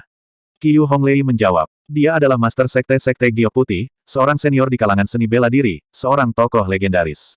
Kenapa dia menyerang junior seperti kita? Dia sengaja agak meninggikan suaranya, seolah-olah dia ingin semua yang hadir mendengarnya. Zuan tercengang. Sekte Giok Putih. Lalu bukankah dia Master Sekte Cuyan? Tidak heran dia merasa agak aneh ketika dia bertarung melawan Jian Taiding sebelumnya, dan aura misterius yang akrab itu datang dari biarawati Taois itu. Itu karena mirip dengan aura Cucuyan. Tidak heran dia secara tidak sadar merasakan keintiman.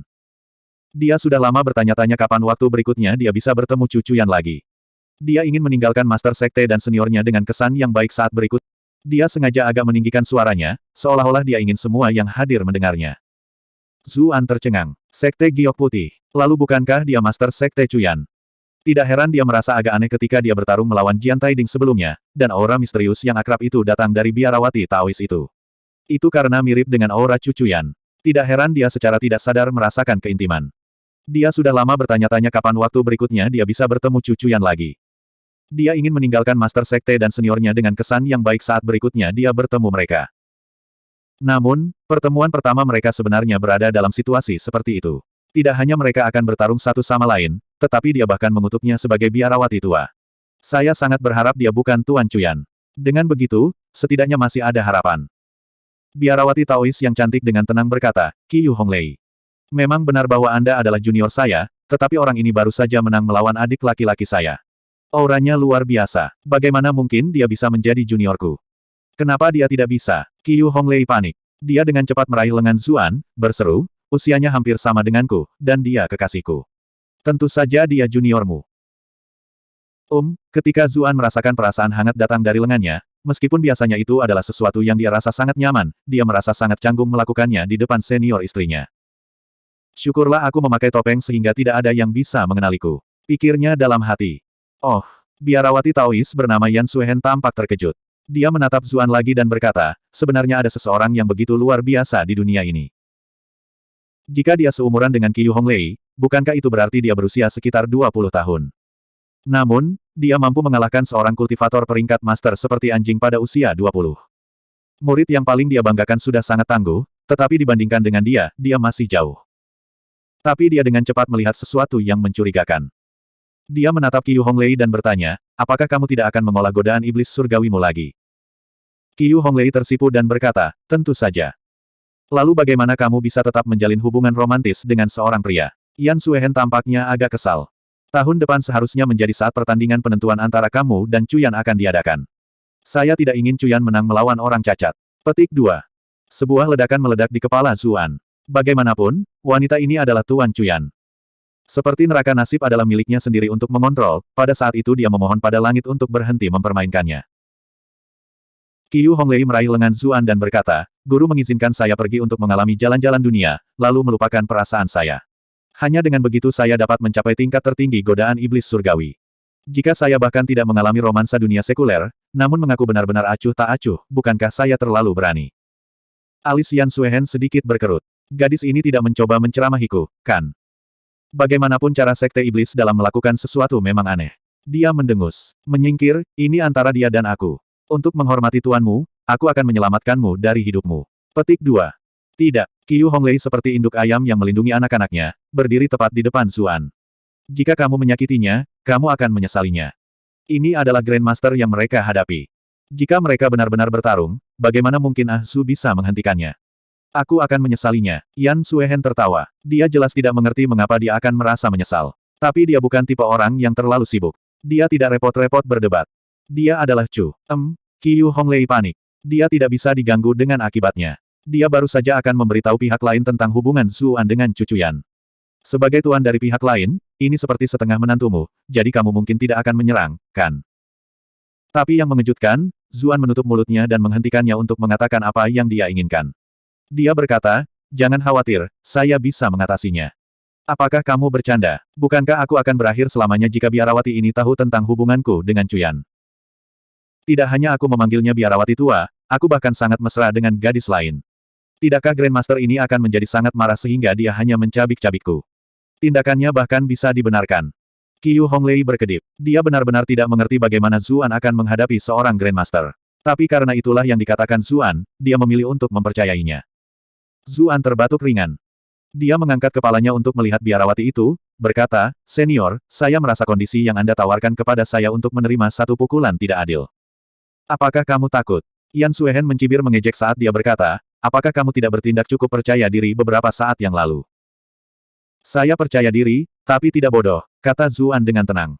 Senior adalah seorang Grandmaster, dan lebih jauh lagi merupakan sosok terkenal di dunia persilatan. Anda menghadapi junior seperti saya, namun Anda bertindak lebih dulu. Bukankah ini agak tidak pantas? Yan Suehen tetap diam sejenak. Sejujurnya, jika bukan karena permintaan Jian Taiding, dia tidak akan mau ikut campur dengan masalah ini sama sekali. Menyerang seorang junior memang sangat memalukan. Lalu apa yang kamu inginkan? Yan Suehen menatapnya dengan dingin. Meskipun situasinya agak memalukan, kehendak seorang Grandmaster stabil. Tidak mungkin dia akan begitu mudah terpengaruh oleh beberapa kata. Dia pasti akan melihat ini. Tetap saja, dia bisa mendengarkan apa yang dia katakan terlebih dahulu.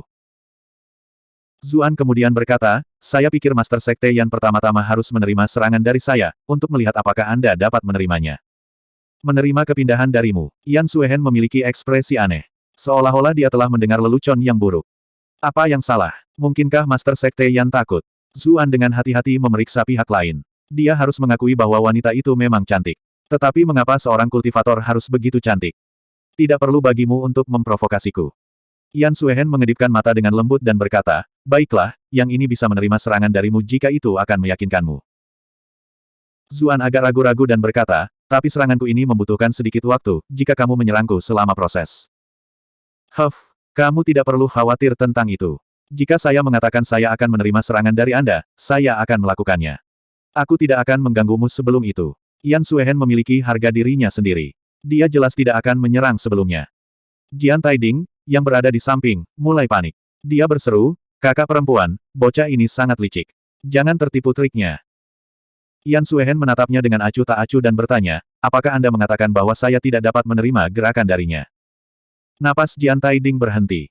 Meskipun dia merasa bahwa penyusup misterius itu memiliki trik di lengan bajunya, tidak peduli apa yang dia lakukan, itu tidak akan berhasil melawan seorang kultivator peringkat Grandmaster. Mulutnya terbuka, tetapi dia masih tidak mengatakan apa-apa lagi pada akhirnya. Yan Suehen juga tidak bodoh. Dia jelas tahu bahwa Zuan sedang memainkan beberapa trik. Namun, karena kekuatannya yang besar, dia tidak perlu memikirkan hal seperti itu sama sekali. Terlepas dari apa yang dilakukan pihak lain, dia hanya akan memotongnya dengan pedangnya. Dia berbalik dan menatap Zuan, berkata, bergeraklah. Zuan mengangkat pedangnya, tapi kemudian setelah melakukan 2 tebasan, dia tiba-tiba berhenti.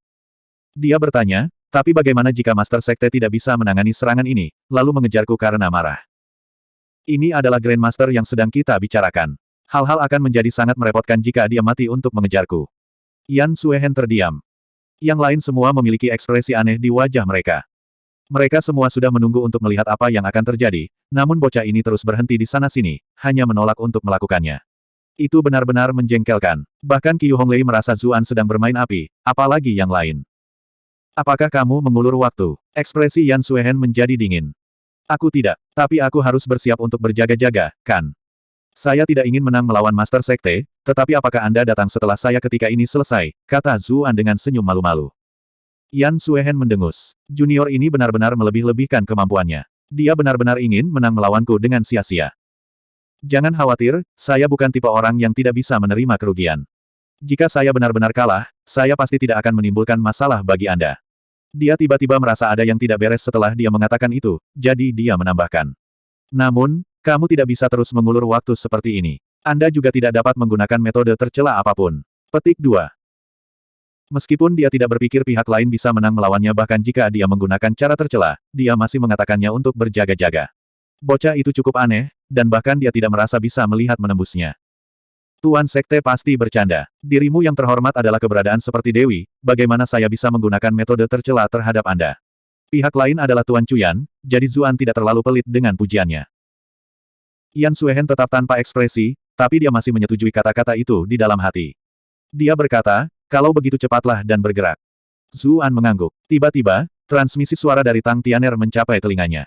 Tuan muda, bisakah kamu benar-benar menangani ini? Haruskah saya membantu Anda dan memohon belas kasihan? Ada sedikit kekhawatiran di wajahnya. Dengan pengetahuan dan pengalamannya, dia benar-benar tidak mengerti bagaimana pihak lain bisa menang melawan Grandmaster yang kuat. Dia akan benar-benar kewalahan. Dia hanya memperlakukan taktiknya sebagai mengulur waktu. Dia khawatir bahwa dia sudah kehabisan akal, itulah sebabnya dia tidak bisa tidak bertanya. Zuan tertawa dan diam-diam menjawab, wanita itu benar-benar memperlakukan saya dengan baik.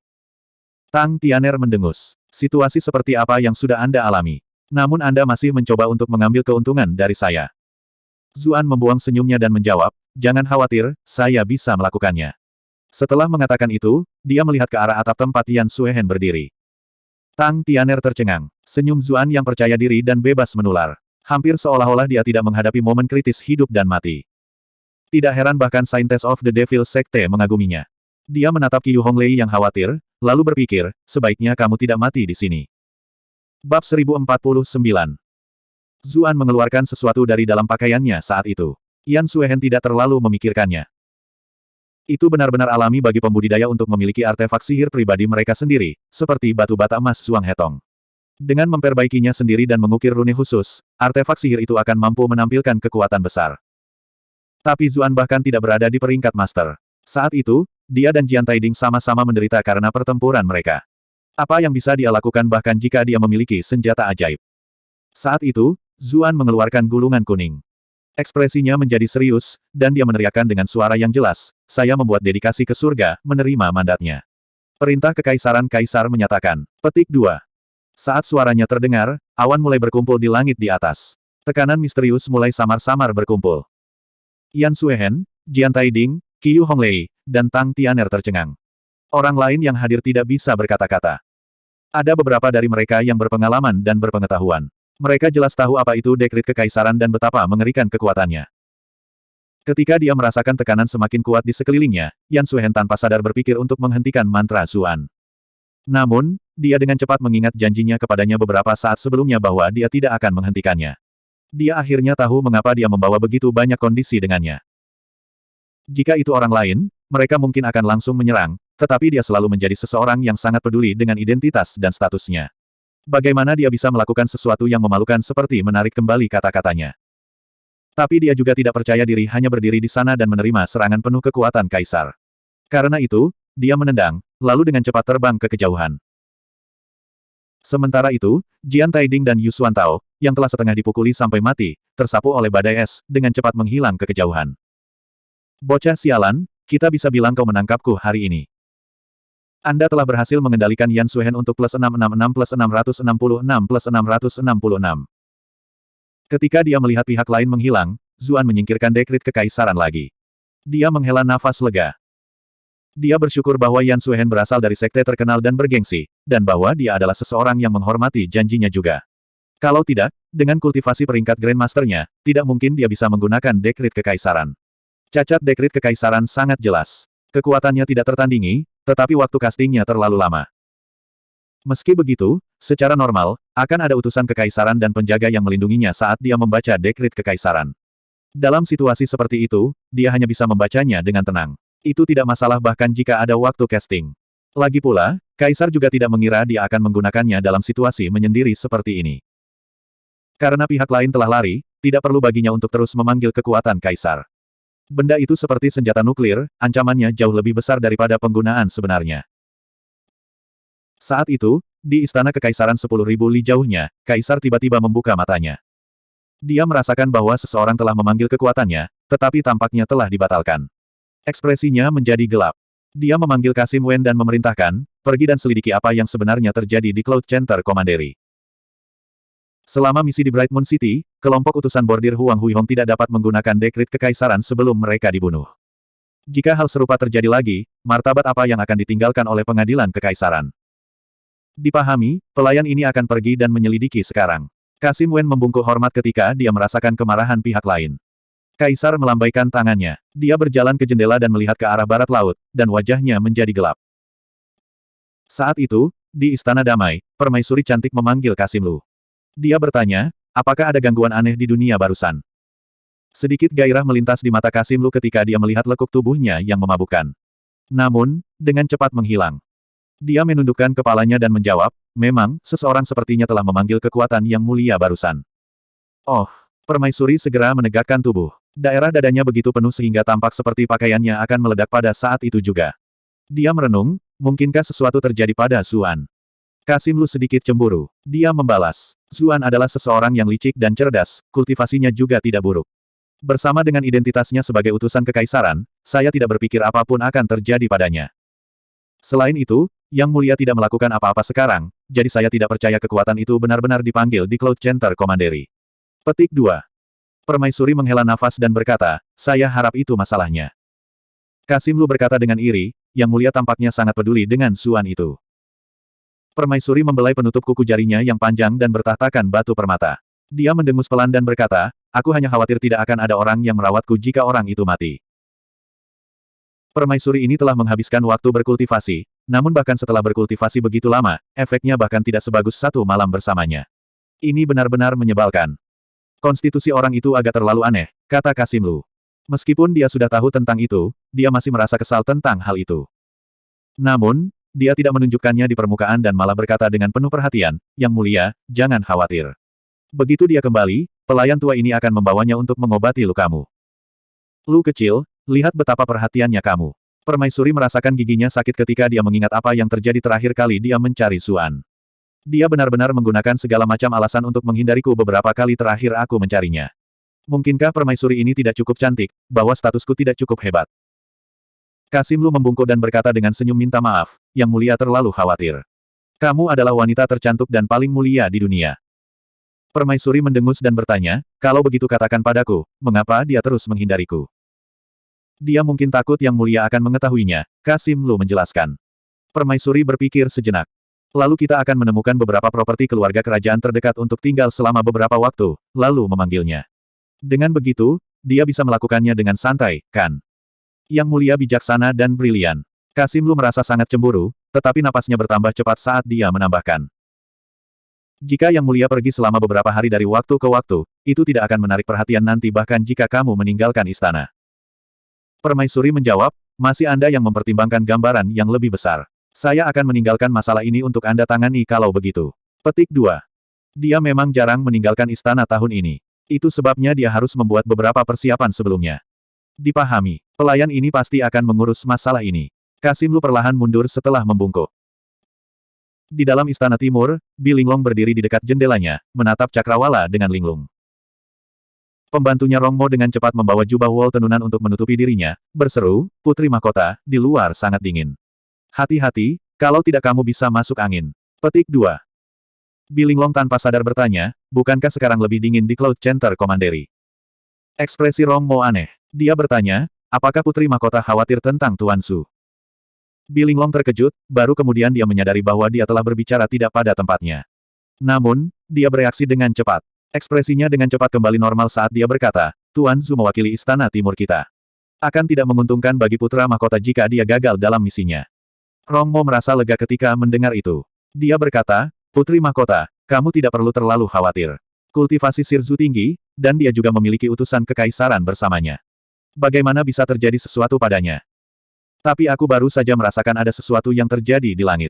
Seseorang menggunakan dekret kekaisaran untuk memanggil kekuatan yang mulia, tapi itu tidak berhasil. Bi Linglong tampak sedikit khawatir dan menambahkan, saya ingin tahu apakah mereka menyerah untuk menggunakannya atau apakah musuh menghentikan penggunaannya. Putri Mahkota terlalu khawatir. Cloud Center Commandery adalah bagian dari domain pengadilan, siapa yang berani melakukan sesuatu pada utusan kekaisaran? Rong Mo menjawab dengan penghiburan. Saya harap itu masalahnya. Bi Linglong berbalik dan kembali ke tempat tidurnya. Dia menambahkan, benar, kumpulkan beberapa informasi dari utusan bordir dan sekretariat kekaisaran besok. Lihat apakah ada perkembangan baru dari Cloud Center Commandery. Dipahami, Putri Mahkota, tolong istirahatlah. Rong Mo membantu Bi Linglong menarik selimutnya. Setelah dia mundur, dia berpikir dalam hati, mengapa saya tiba-tiba merasa seperti Putri Mahkota lebih besar dari sebelumnya? Aku harus mencari kesempatan untuk menanyakannya nanti. Saya ingin membuat beberapa kemajuan juga. Sementara itu, Bi Linglong berguling-guling di tempat tidur, tidak bisa tertidur. Zuan, idiot itu. Dia bahkan tidak mengirim satu surat pun kembali setelah sekian lama. Meskipun status mereka sensitif, setidaknya dia bisa menulis surat kepada putra mahkota, bukan? Dia benar-benar bodoh. Aku. Saat itu, di kompleks grup pedagang Zenyuan, Zuan bersin. Ah Su, ada apa? Qiu Honglei dengan cepat bergegas untuk mendukungnya. Saya baik-baik saja, mungkin seseorang sedang memikirkan saya, kata Zuan sambil tertawa. Qiu Honglei memiliki ekspresi khawatir saat dia melihat pakaiannya yang berlumuran darah. Dia menjawab, cedera Anda sangat serius, bagaimana kamu bisa baik-baik saja? Dia mengambil beberapa obat dan membantunya meminumnya. Terima kasih. Zuan tidak bisa menahan diri untuk tidak meraih tangannya. Tidak mungkin dia akan melupakan bagaimana dia berdiri di depannya sebelumnya dengan nyawanya dipertaruhkan. Kenapa kita masih perlu mengatakan hal seperti itu di antara kita? Qiu Honglei tersenyum. Kemudian, dia dengan hati-hati membantunya membalut lukanya. Meskipun dia tahu tubuhnya istimewa, ketika dia melihat bahwa luka tusukannya sudah hampir menutup, dia masih melompat ketakutan. Seseorang terbatuk ringan di dekatnya. Seluruh tubuh Qiu Honglei bergetar. Dia dengan cepat berbalik dan berseru, Tuan. Zuan terkejut. Dia mengikuti sumber suara dan melihat seorang wanita cantik dengan rambut yang mencapai sampai ke pinggang berdiri di atas pohon. Saat itu sudah memasuki musim dingin, jadi pepohonan benar-benar gundul. Cabang tempat dia berdiri sangat tipis, sampai-sampai akan bergoyang ke depan dan ke belakang jika seekor burung pun hinggap di atasnya. Namun, saat dia berdiri di sana, dahan itu tidak bergetar sedikitpun. Dengan bulan yang menggantung dari langit sebagai latar belakang yang elegan, dia benar-benar tampak seperti baru datang dari bulan. Apakah aku datang pada waktu yang buruk, mengganggu waktu mesramu? Meskipun Yun Jianyu tersenyum, ada tatapan berbahaya di matanya. Tidak sama sekali, Qiu Honglei melompat ketakutan. Dia dengan cepat melompat menjauh dari Zuan dan berkata, saya kebetulan bertemu dengan Ah Su. Yun Jianyu mendengus. Kemudian, tatapannya tertuju pada Zuan dan dia berkata, kamu tahu metode yang dia kultivasi, bahwa dia tidak bisa membiarkan emosinya mengaburkan penilaiannya. Kenapa kamu masih bersikeras berada di dekatnya? Petik 2. Untuk beberapa alasan, sekarang dia menghadapi Yun Jianyu, Zuan tidak merasa takut seperti ketika dia menghadapi Yan Suehen. Dia berkata, kami hanya membawa perasaan satu sama lain dan tahu di mana harus menarik garis, kita tidak benar-benar terjerat satu sama lain. Yun Jianyu tahu bahwa dia adalah orang yang nakal dan tidak repot-repot berdebat dengannya tentang hal itu. Dia melihat ke kejauhan dan berkata, sepertinya aku merasakan aura Yan Suehen. Kemana dia pergi? Bab 1050. Master Sekte Yan pergi, jawab Zuan.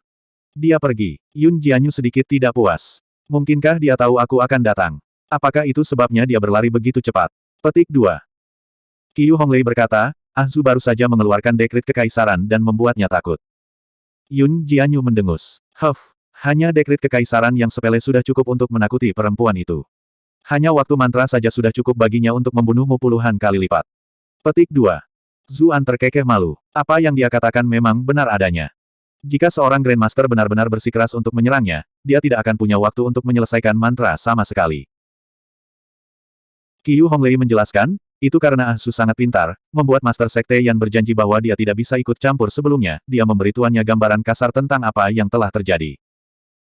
Yun Jianyu tidak menyetujui apa yang dia dengar, berkata, pejuang hebat juga harus licik. Hanya papan kayu untuk otak seperti dia yang akan menyetujui sesuatu yang sangat tidak masuk akal. Qiu Honglei memiliki ekspresi aneh saat dia berkata, untungnya, Ah Zu mampu menakuti Master Sekte Yan. Kalau tidak, Tuan masih terluka, jadi kamu mungkin tidak bisa menang melawannya. Petik 2. Yun Jianyu terdiam. Dia berseru, gadis bodoh, apakah kamu tidak memiliki kesetiaan sama sekali terhadap tuanmu? Qiu Honglei menyusut ke belakang dan bergumam, aku tidak serius. Yun Jianyu meraih kerahnya, lalu terbang ke kejauhan seolah-olah dia sedang membawa anak ayam kecil. Dia berkata, ikuti saya kembali dan kultivasi dengan baik sehingga Anda tidak dipukuli oleh murid wanita itu tahun depan. Zuan tercengang. Dia dengan cepat berteriak, Kak Yun, apakah kamu benar-benar akan membawanya pergi begitu saja? Bagaimana dengan saya? Yun Jianyu mendengus. Siapa kakak perempuanmu? Aku akan membiarkanmu pergi hari ini karena Honglei. Saya akan mematahkan kaki ketiga Anda jika saya melihat Anda berkeliaran lagi di masa depan. Suaranya tertinggal di udara, tapi dia sudah menghilang tanpa jejak. Zuan terdiam. Wanita ini benar-benar berubah-ubah. Itu sama sekali bukan cara dia memperlakukannya ketika mereka kembali ke Istana Kekaisaran. Di samping, Tang Tianer terdiam. Hubungannya dengan Master Sekte Iblis sebagus itu. Dia bahkan bisa mengobrol dengannya seperti itu. Siapa Yun Jianyu? Dia adalah monster berdarah dingin, terkenal di seluruh pegunungan dan sungai. Jika dia melihat seseorang yang dianggap tidak menyenangkan, dia mungkin akan menghapus mereka dari dunia ini. Namun dia benar-benar mengatakan dia akan mematahkan kaki ketiga Zuan. Mengapa ini terdengar seperti lelucon di antara teman-teman? Saat itu, sosok Zuan bergoyang dengan goyah. Meskipun tubuhnya keras, luka-lukanya tidak ringan. Dia juga merasa sangat lemah saat ini. Begitu Yun Jianyu pergi, dia akhirnya merasa agak sulit untuk mempertahankan fasadnya yang keras. Tuan muda, ada apa? Tang Tianer bertanya saat dia berlari untuk mendukungnya. Saya baik-baik saja, aku hanya butuh waktu sejenak untuk mengatur napas. Zuan mengangguk ke arahnya. Pada saat yang sama, dia melihat ke belakang. Dia tidak melihat Zuang Hetong di sana lagi. Tang Tianer juga menyadari sesuatu. Dia memohon dengan lemah, Tuan muda, bisakah Anda membiarkan paman saya pergi sebagai bantuan kepada saya? Zuan harus mengakui bahwa wanita ini benar-benar berbakat dalam komunikasi. Dia jelas sudah menyembunyikan Zuang Hetong sebelumnya, jadi dia tidak akan bisa menemukannya bahkan jika dia mau. Selanjutnya, dia berada di kompleks grup pedagang Zenyuan. Jika benar-benar ada pertempuran lagi, sulit untuk mengatakan siapa yang akan keluar sebagai pemenang. Namun, bahkan dalam situasi itu, Tang Tianer masih menatapnya dengan tatapan memohon, memberinya wajah. Dia benar-benar bisa menahan hati pria di telapak tangannya. Zuan terkekeh dan menjawab, Nona Tang terlalu sopan. Anda bahkan menyelamatkan saya sekali sebelumnya, jadi bagaimana saya tidak bisa membantu Anda?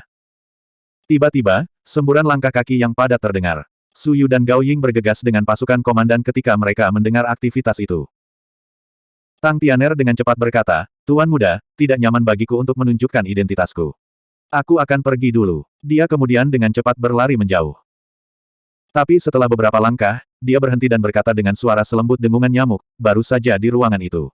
Jika itu orang lain, tidak mungkin aku menyelamatkan mereka. Dengan telinga yang memerah, dia dengan cepat lari setelah mengatakan itu.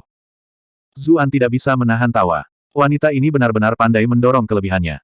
Sulit bagi orang lain untuk mengetahui apakah kata-katanya nyata atau palsu, namun tidak ada yang akan marah padanya karenanya. Su Yu dan yang lainnya dengan cepat tiba dengan pasukan mereka. Su Yu bertanya, apa yang terjadi di sini? Api besar melesat ke langit sekarang, dan sepertinya ada kultivator kuat yang bertarung juga. Petik 2. Ekspresi mereka tidak bisa tidak berubah ketika mereka melihat pemandangan yang seolah-olah baru saja mengalami badai gila. Akhirnya, mata mereka jatuh ke Zuan. Zuan melepas topengnya dan berkata, Tuan Su, Saudara Gao, ini saya. Tuan Su. Kakak Su. Su Yu dan Gao Ying segera berjalan untuk menopangnya berdiri. Kakak Su, bagaimana kamu bisa berakhir seperti ini? Tanya Gao Ying. Zuan membuka mulutnya untuk berbicara, tetapi pada akhirnya, kepalanya miring ke samping, dan dia pingsan di pelukan Gao Ying. Secara alami, dia tidak benar-benar pingsan. Dia hanya tidak ingin orang-orang dari Cloud Center Commandery mengetahui keadaan lukanya yang sebenarnya. Bagaimanapun, dia baru saja bertarung melawan seorang kultivator peringkat master dan beberapa ahli peringkat ke-9. Tidak hanya dia meraih kemenangan total, dia bahkan menakuti seorang Grandmaster. Jika dia tidak terluka sedikit pun setelah semua itu akan terlalu mengejutkan. Selanjutnya, dia punya rencana lain yang baru saja mulai terbentuk. Dia membutuhkan luka itu untuk membantunya menutupinya. Kakak Su, Gao Ying jelas tidak tahu tentang semua itu. Dia terkejut ketika melihat kondisi Zuan dan segera memberinya obat. Pada saat yang sama, dia meminta beberapa orang memanggil seorang tabib. Su Yu menutup daerah itu, lalu dia menahan beberapa anggota kelompok pedagang Zenyuan untuk diinterogasi. Namun, pertempuran saat itu begitu intens sehingga orang-orang dari kelompok pedagang telah tinggal jauh untuk menghindari gelombang ledakan. Para ahli yang mengetahui apa yang sebenarnya terjadi telah pergi terlebih dahulu di bawah bimbingan Tang Tianer. Itulah mengapa bahkan setelah interogasi mereka, pasukan hanya bisa mendapatkan gambaran kasar tentang apa yang telah terjadi. Ketika dia mendengar bahwa Zuan telah bertarung melawan beberapa ahli peringkat master, Su Yu tidak bisa tidak menjadi khawatir. Meskipun cedera Zuan sangat parah, pencapaian pertempuran seperti itu mengejutkan dunia. 2 jam kemudian, Zuan dibawa kembali ke kediaman sementara utusan kekaisaran. Dibandingkan dengan para dokter dari manor urusan sipil, Gao Ying lebih mempercayai orang-orang di kediaman sementara. Ketika dia mengetahui kondisi kritis Zuan, Sang Hong bergegas mendekat. Dia sama sekali tidak setenang biasanya. Zuan merasa hangat di dalam ketika dia melihat itu. Sepertinya sejak malam itu, dia benar-benar mulai memperlakukanku sebagai miliknya. Ketika semua orang pergi, Zuan berpura-pura menjadi sedikit lebih jernih. Sang Hong, Pei Yu, dan yang lainnya dengan cepat bergegas untuk memeriksanya, bertanya, bagaimana perasaanmu? Aku tidak akan mati. Namun, saya mungkin harus istirahat sebentar, kata Zuan, lemah. Sang Hong tidak bisa lagi menahan rasa penasarannya dan segera bertanya, apa yang terjadi? Kenapa semuanya berakhir seperti ini? Zuan dengan demikian memberi mereka ringkasan kasar tentang apa yang baru saja terjadi di area grup pedagang Zenyuan. Benar-benar tidak masuk akal, Zuosu berkolusi dengan Jian Taiding. Bahkan kematian pun tidak dapat menghapus kejahatan mereka. Sang Hong sangat marah.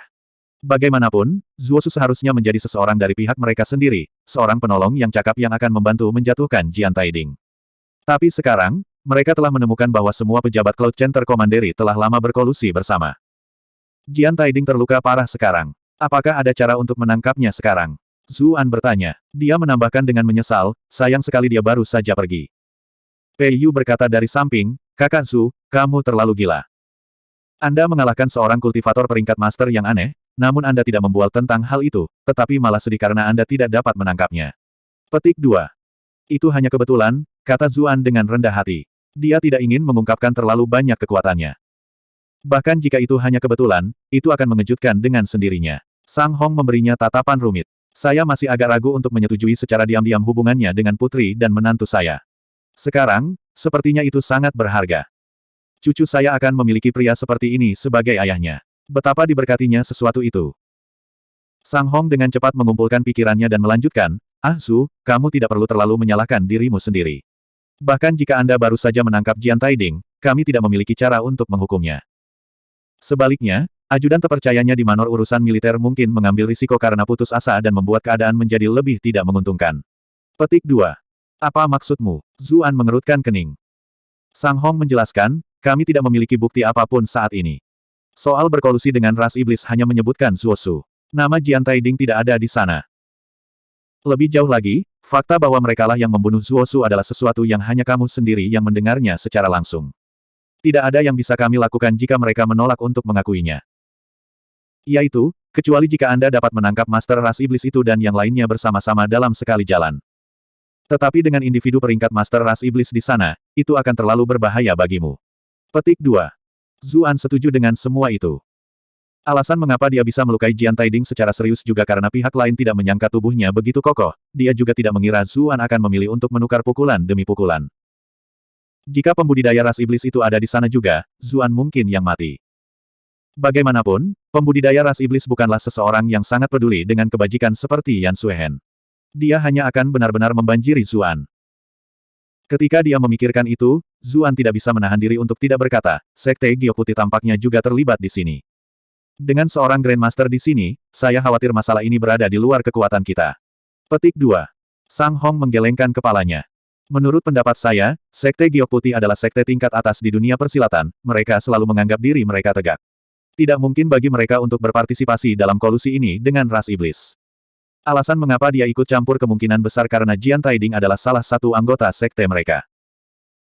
Pei Yu mau tidak mau berkata, kalau begitu, bisakah kita meminta Master Sekte Yan untuk membersihkan tindakan anggota sektenya sendiri? Sang Hong memandangnya seolah-olah dia bodoh. Dia menjawab, bagaimana bisa semudah itu? Pengadilan telah bertindak kuat selama bertahun-tahun, mengambil sebagian besar pembudidaya untuk digunakan sebagai kekuatan nasional. Ini telah menimbulkan ketidakpuasan banyak sekte. Pemberantasan sekte yang lebih kecil adalah satu hal, tetapi sekte besar seperti White Jade Sect memutuskan untuk menutup gunung mereka.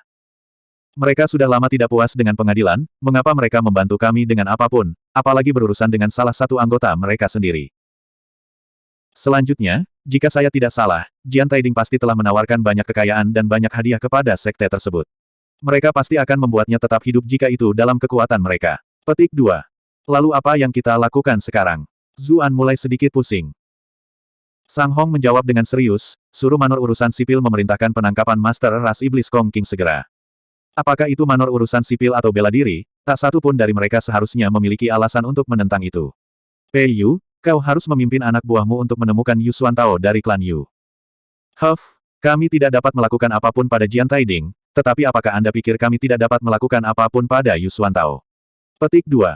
Dipahami, Pei Yu pergi dengan penuh semangat. Dia berpikir, kali ini, aku seharusnya bisa bertemu dengan Yu Yanluo yang legendaris, kan? Zuan tidak begitu optimis. Dia berkata, Kong King adalah kultivator peringkat master yang kuat. Apa gunanya memerintahkan penangkapannya bagi kita? Ini hanya sikap untuk menguji air. Sang Hong melanjutkan, selanjutnya, saya akan menghubungi pengadilan dengan cermin rekaman besok pagi dan meminta bala bantuan. Mereka secara alami membawa cermin rekaman pada misi sepenting ini. Hanya saja setiap penggunaan akan menghabiskan banyak bahan, jadi mereka tidak akan menggunakannya kecuali terpaksa. Itu sudah waktu yang sangat penting. Kamu harus menjaga dirimu sendiri dulu. Anda tidak perlu khawatir tentang hal lain. Sang Hong pergi dengan suasana hati yang serius setelah berbicara. Zuan berbaring di kamarnya, diam-diam memindahkan ki primordialnya untuk menyembuhkan luka-lukanya. Meskipun luka-lukanya tidak seserius kelihatannya, itu pasti tidak ringan. Namun, dia tiba-tiba menyadari sesuatu dan membuka matanya. Dia melihat seorang wanita berpakaian putih berdiri diam di dekat jendela, menatapnya. Siapa lagi selain Yan Suehen?